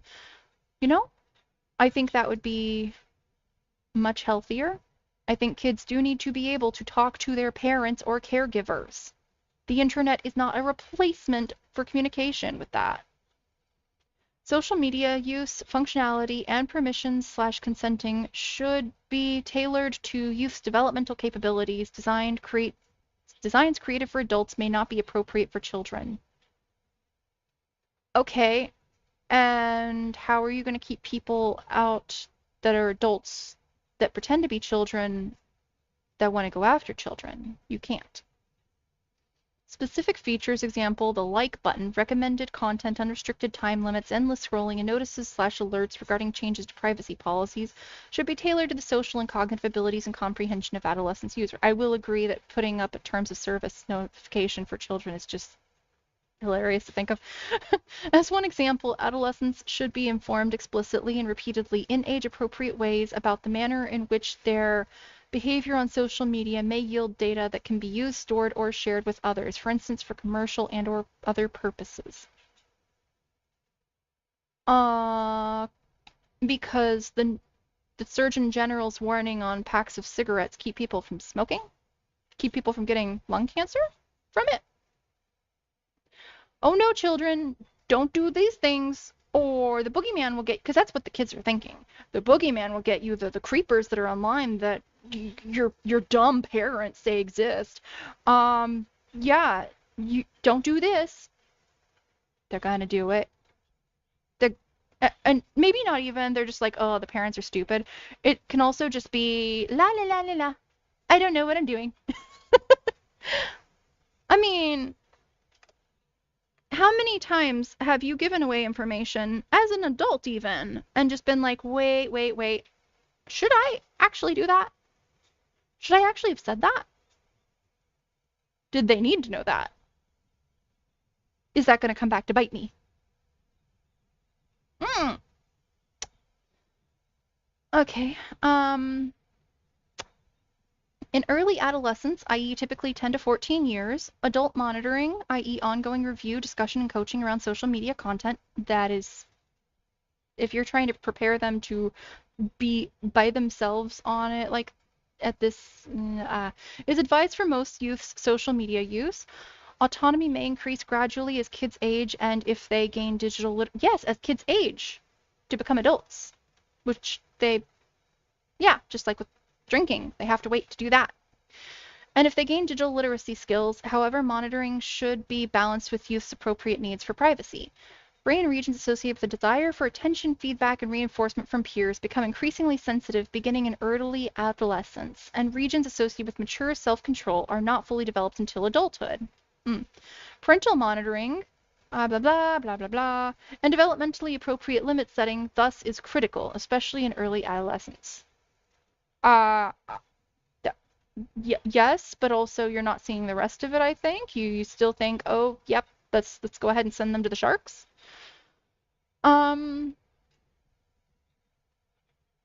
But yeah, if your kid is on social media and they're seeing that likes go up and people commenting, and now they're just looking for what can they make, what can they do, how can they get more, they're going to be just making bad decisions for the sake of content. We already see that happening. Adults' own use of social media in youth's presence should also be carefully considered. Ooh, thank you. Science demonstrates that adults, caregivers, orientation and attitudes towards social media using during interactions with their children, being distracted, yep, may affect adolescents' own use of social media. Yes, children observe, pick up culture and cues, and the adults have an impact on them. Notice it doesn't just say the parents. It does not just say the parents, it's all adults. And no, parents shouldn't try and police other adults, but parents should be aware that everything the kids around influences them. Um, Preliminary research suggests that a combination of one, social media limits and boundaries, and two, adult-child discussion and coaching around social media use leads to the best outcomes for youth. I mean, best if they're going to be online, but I still think we can do better for everyone. To reduce the risk of psychological harm, adolescents' exposure to content on social media that depicts illegal or psychologically maladaptive behavior, including content that instructs or encourages youth to engage in health risk behaviors such as self-harm, cutting, suicide, harm to others, or those that encourage eating disordered behavior, restrictive eating, purging, excessive exercise, should be minimized, reported, and removed. Moreover, technology should not drive users to this content. Well, technology's probably still gonna do oopsies and drive people to this content because it's getting attention, and the algorithm is gonna keep pushing attention. Um, Minimized, reported, and removed. Okay, that's nice. The kid's already been exposed to it. The kid's already got who knows what thoughts going through their heads. No. Evidence suggests exposure to maladaptive behavior may promote similar behavior among vulnerable youth. Ooh! And online social reinforcement of these behaviors may be related to increased risk for serious psychological symptoms even after controlling for offline influences. Mm-hmm. Mm. Reporting structures should be created to easily identify harmful content and ensure it is deprioritized or removed. Well, yeah, they try. They try. To minimize psychological harm, adolescents' exposure to cyber hate, including online discrimination, prejudice, hate, or cyberbullying, the internet, especially directed towards a marginalized group, example, racial, ethnic, gender, all these things, or towards an individual because of their identity or allyship or yep. Okay, research demonstrates, sorry, I need another drink. Ah, so much talking. Adolescents' exposure to online discrimination and hate predicts increases in anxiety and depressive symptoms. Gee, I wonder why they're sad and stressed. It doesn't take a scientist to understand. Hold on, checking things. Checking.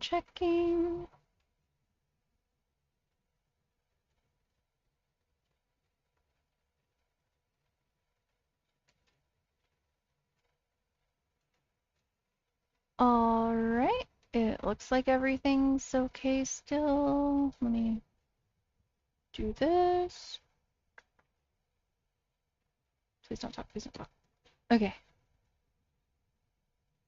I think we're still good here, here, and here. And what's this? Ooh, very nice. Okay. All right, let's keep going. Ah, not that. That's my audio stuffs. Okay. Even after controlling for how much adolescents are exposed to similar experiences offline. Yes, if they experience it, they are affected by it. I mean, heck, if even as a full-grown adult, if you experience somebody for the first time, like, I'm trying to think of an example. I don't know, picking on you for something physical, right? Like your nose. It might never happen again. You might never see anything about it again. But are you gonna kind of think about what's wrong with my nose? Why did they say that? Um, is it normal? Let me look at pictures of other people. Let me ask strangers if they're going to validate my concerns or like now it's in my head. No.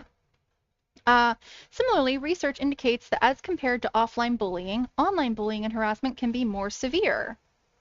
Well, yeah, you can have thousands of people saying horrible things in one post, even. And thus damaging to psychological development. Aha! Gold star. In other words, both online cyber hate and offline bullying can increase risk for adolescent mental health problems.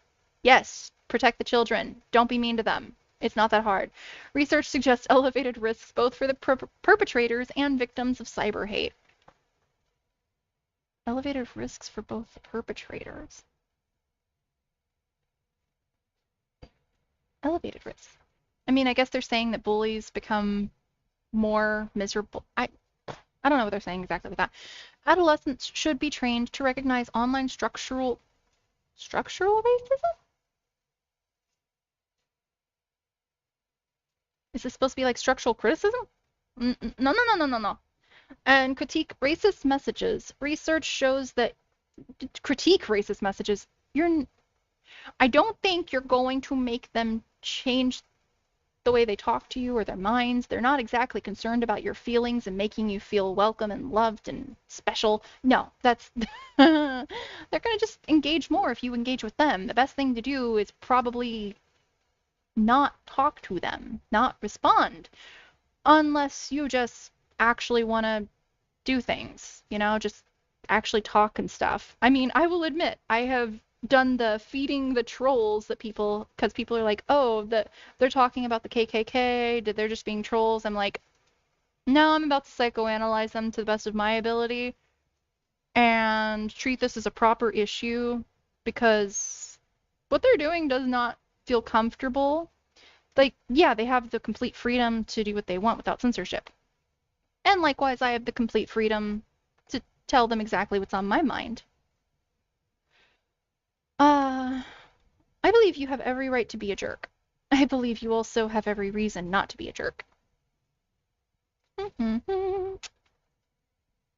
da da da da da. Research shows that young people who are able to critique racism experience less psychological distress when they witness race-related traumatic events online. As noted above, adults monitoring and active discussion of online content can also reduce the effects of exposure to cyber hate on adolescents' psychological adjustment. Adolescents should be routinely screened for signs of problematic social media use. Do you know why you have to routinely screen them? Because that they're gonna be exposed to all this stuff, and that not every kid can be trusted to tell the truth about what's going on. If you're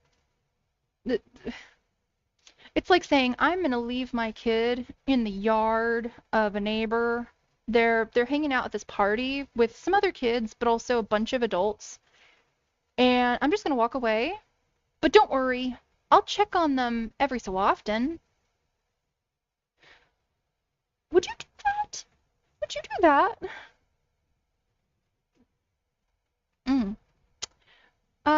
That can impair their ability to engage in daily roles and routines and may present risk for more serious psychological harms over time. Indicators of problematic social media use include a tendency to use social media even when adolescents want to stop or realize it is interfering with necessary tasks. Yep. Spending excessive effort to ensure continuous access to social media. Strong cravings to use social media or disruptions in other activities from missing social media use too much. Repeatedly spending more time on social media than intended. Lying or deceptive behavior to retain access to social media use. Loss or disruption of significant relationships or educational opportunities because of media use. So, I'm pretty sure all of the kids on social media right now probably fall under here, probably. I mean, if they hear about that they might have to be removed from social media until they become of age, I have a feeling they're they're going to want to spend excessive effort to ensure continuous access. I have a feeling they're going to have strong cravings to use social media or disruptions in other activities from missing social media. I believe they're going to try, definitely, unless the parents are really on board for this, lying or deceptive behavior to retain access to social media use. Yeah. Yeah, it is a problem. I agree. It's a problem. Social media use should not restrict opportunities to practice in-person reciprocal social interactions and should not contribute to psychological avoidance of in-person social interactions, except for it's largely doing that.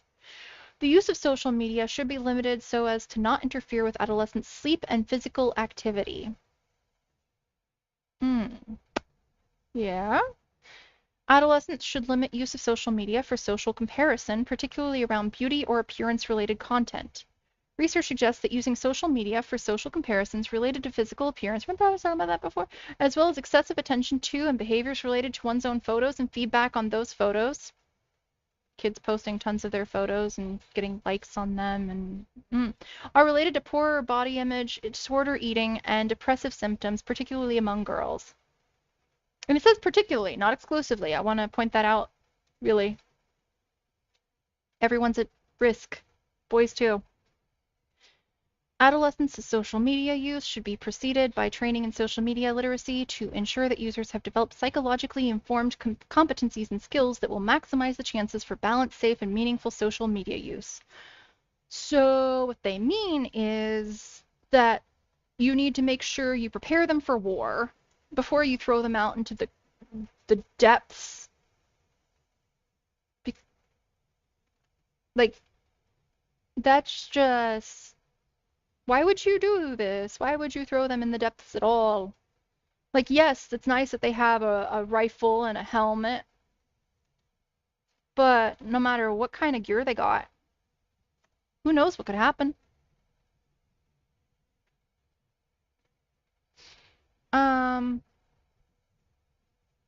Substantial resources should be provided for continued scientific examination of the positive and negative effects of social media on adolescents' development.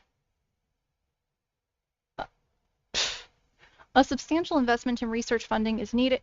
Give us money so we can tell you if children are in danger when they're online. I think we've got better things to do. I think we know the answers, and I think we've got better things to put the money towards. So I imagine, I'm going to say this, I'm sorry. I imagine that the people wanting to get money for investing in research, they don't want the minors to be offline because their money is gone at that point.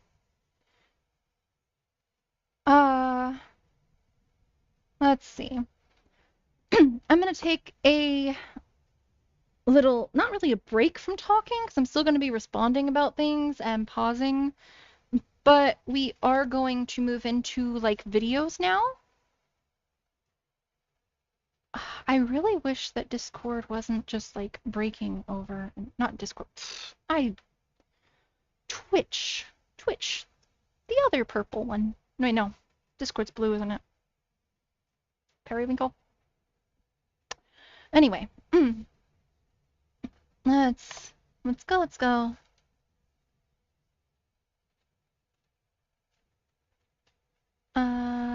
Da.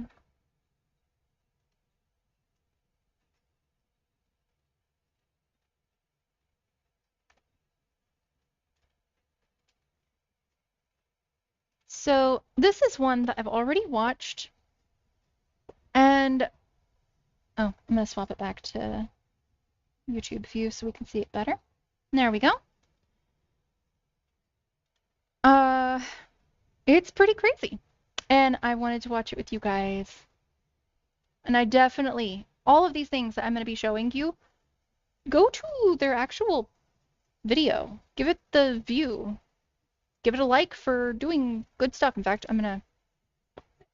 I need to do my own things. I forget to do that. Anyway. You can now be arrested for anime images on your phone, and I really wish I did not have to say those words. I I really wish wish I that was was true joking and too, I was buddy. just making a very elaborate shit post. But no, I am not. This is real. This Part is of actually protect the happening. This is an children. article that literally came out Protect the today. You can not literally see real the date. This drawing man here was children. stopped at a terminal in the Dublin We're airport really of doing great, aren't Ireland, we? and what's crazy, he was stopped by Homeland Security. Yes, that Homeland Security, the United States federal agency. They stopped him at the Dublin airport, and then he Hmm. was promptly turned over to the authorities of By the way, Ireland and UK. I want to take just a minute and show you guys that for the thing, it actually says, uh, man stopped in Dublin with child abuse images. I mean, granted, when you click in there, it's more authentic about the title, but this is not okay. Especially like you can see his name is right down in the other ones. Uh, this one, the quote, the little quote thingies, that's kind of crazy. Man allegedly possessed anime, blah blah blah.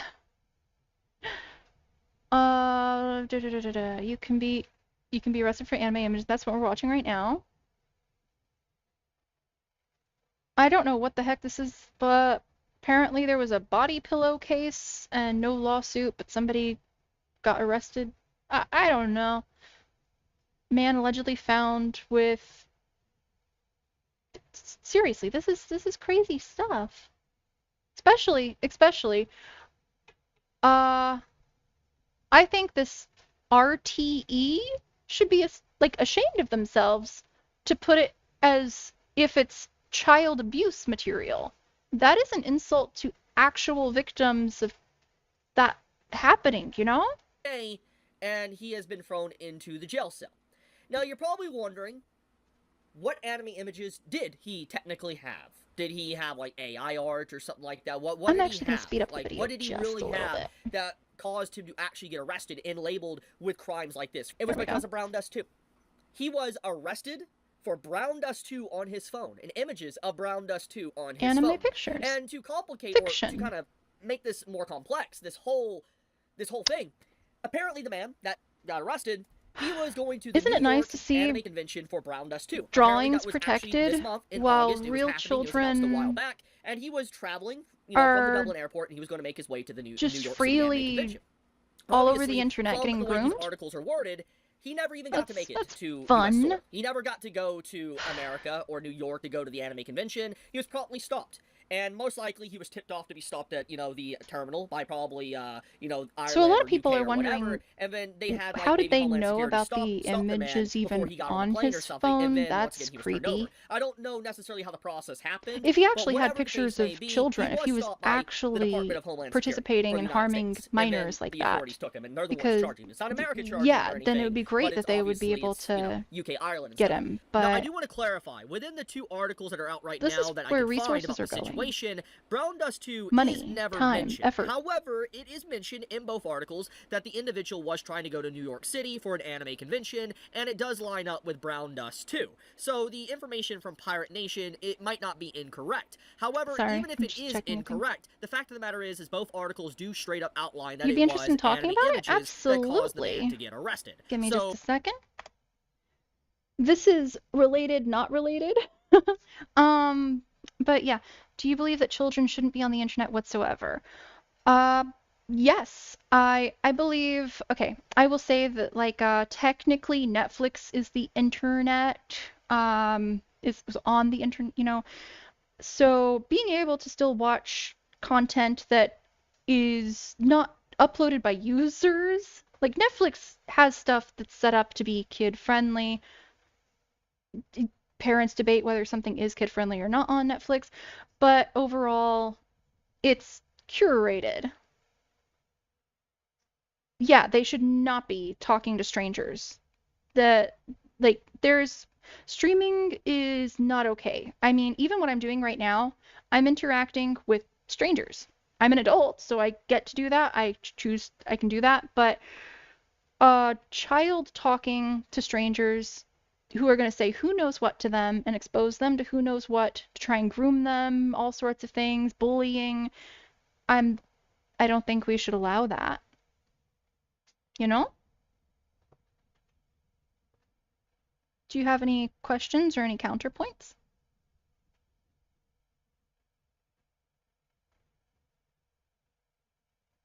Thank you. Yeah, I don't believe I'm overly risk adverse. I don't believe I'm overly cautious, but I do don't believe anything 100% you hear, you know? And to always prepare for like whatever, be safe. And people talk about how kids are using social media to talk to their friends, that they're building great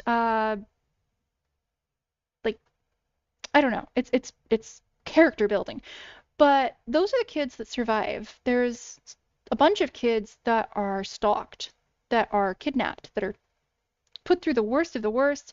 And even if they're not put through the worst of the worst, they are still permanently affected. I mean, I myself grew up online and I genuinely wish I had not. I wish I grew up with technology, but not the internet. How would I ban children from being on the internet? How would it be enforced?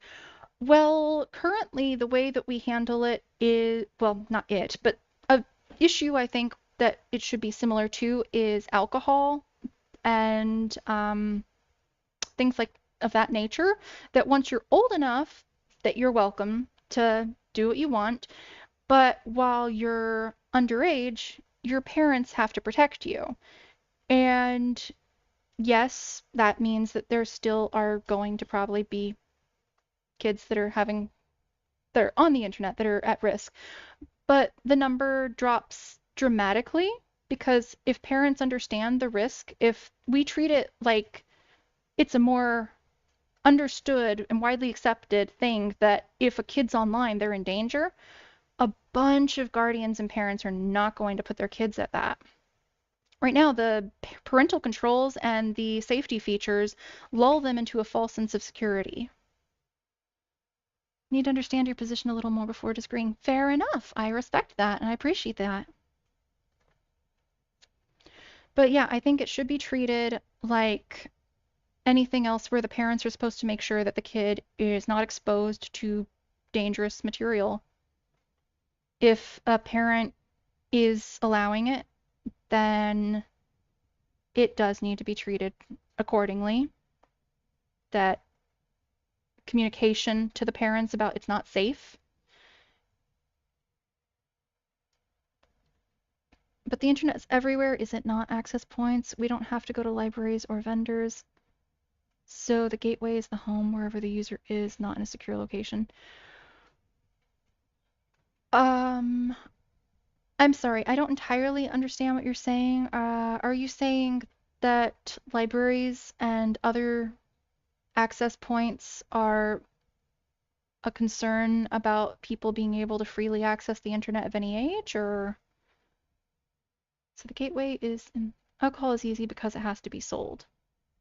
Yes and no, like yes, but also you hear about like parents that let their kids drink and just go crazy, and those parents are like if they're not taking care of the kid, if they're providing an unsafe environment, it's handled. Someone is selling it, the internet's omnipresent. I wouldn't say the internet is omnipresent. I would say that you, for instance, you can put a password on your computer to make sure that nobody can get on it. Ah, unilateral acquiring. Okay. So the thing that I would recommend at that point is that when people recognize how much of a threat the internet is, that the places that we have right now, like libraries, for example, I'll use libraries, that they make it so that in order to go onto the computer, you already have to have a library card and all that. You already have to prove who you are, and it's in person, and they give you your card back. There's no risk of it being written to everything. You just show them briefly how old, like your ID, and then you're good to go. So that's much safer, and you can then get on the internet if you're an adult like that. Meanwhile, the kids can still have access to the books, or even maybe there can be like a database of safe materials that the kids can access.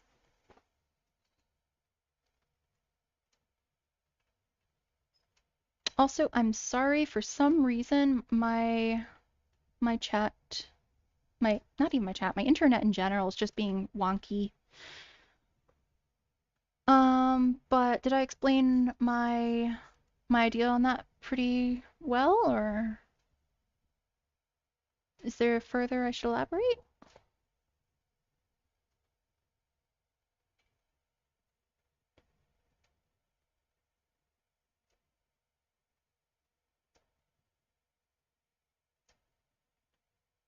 Do, do, do, do, do, do.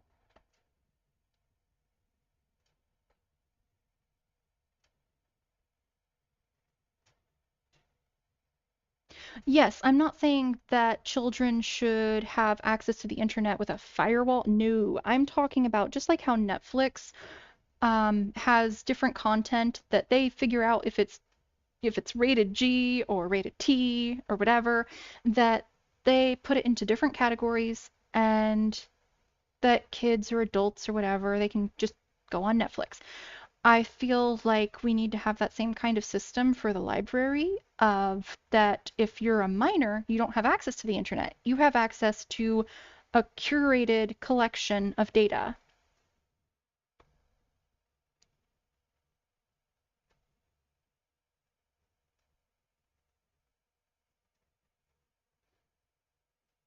Quite easy access it even in federally banned areas like China.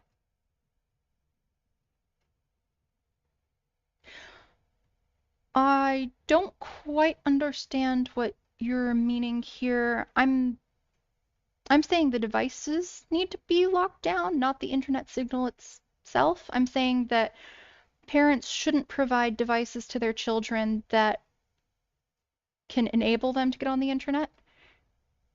And I'm saying that if a child goes to somewhere public to try and get on the internet, like a library or something, that either A, an adult is there with them and observing things, or B, that they only have access to a curated database. A different type of device for children than adults, hardware, not software. Uh, Ideally, yes, because then the kids can't try to get into the internet side of it. hmm I do believe that the trickier part comes with the computer because the computer is just going to be what the adults are using, the parents. And so if they want to let the kid on the computer, I'm not against that. I think that kids should definitely be able to play video games, watch TV, watch stuff. I just want to make sure that the places that they're going to are not the internet, that it's not like people upload stuff, that strangers are talking. I want it to be like Netflix, that you can get access to content that is approved and voted on, ideally. Or at least that, I mean, for instance, if Netflix puts something up that's not well approved, like cuties, then people make their voices heard. But ultimately, it's a collection that is curated.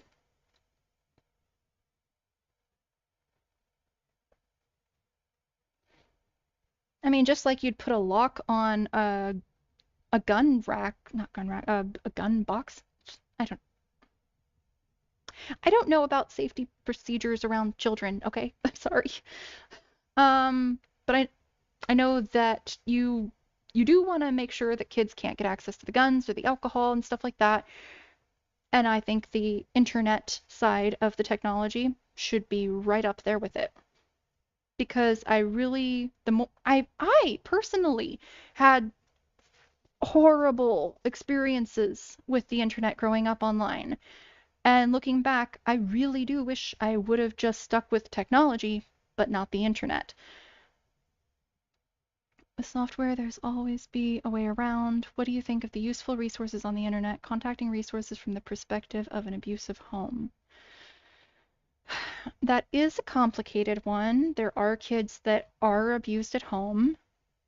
And a lot of times teachers are involved and other adults and things like that. Like we try and make sure that all kids know about what an abusive home looks like so that they can have the ability to speak out to anybody that they would trust to get help from. If they can't get help in person, it's a lot of how we learn norms and gain perspectives. Like I said, it is complicated, but the internet is more bad than good for children. Those we do need to provide resources for children to be able to speak about if they're being harmed, but I don't think the internet's a necessary tool for that. I think that tool that people are trying to use that people want to use it as a tool for that, but ultimately most of the time it's the tool that hurts the child. It's the connection to the groomers, it's the connection to the violent material. I mean, I actually have a video if you'd like to watch it. It's newly on my channel on YouTube, and I talk about how minors online, it's not just harmful for minors, it's harmful for adults, that censorship and all of that. But one of the things that I did a bunch of research for like a week straight, a lot of work into trying to dig up everything I could to put into the video, because I wanted to cite sources and all of that. And I found out things even worse than I thought originally.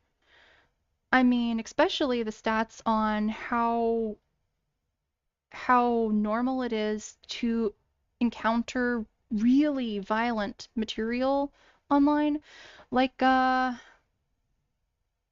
like murder and bloody fights, real things, not like TV media stuff, but real violence against animals as well. That was one that a lot of kids, even as young as what was the youngest I saw? I know I saw 12-year-olds.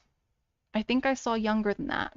And they saw, I'm not sure what they're talking about. I know it was animal cruelty, and it appears to be, based on what I read, it appears to be that they may have witnessed a hamster in a blender. All like so many of them. And like I said, I think the youngest I can think of right now was 12. There might have been a younger one, but overall, that's just normal for them. And there were kids that were encouraging each other to research to find that stuff, to find that violent against people and animals content. And there were kids that were pressured into calling it funny and sharing it and observing it. Uh, it's just, it's a lot. I knew the internet was not safe because I grew up on it, but oh my God, my research.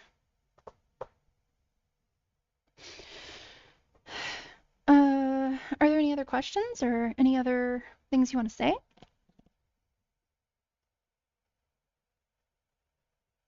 I really wish my internet wasn't breaking left and right now.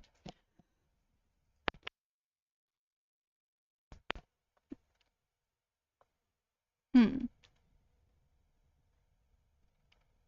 I'm gonna try something. Hold on.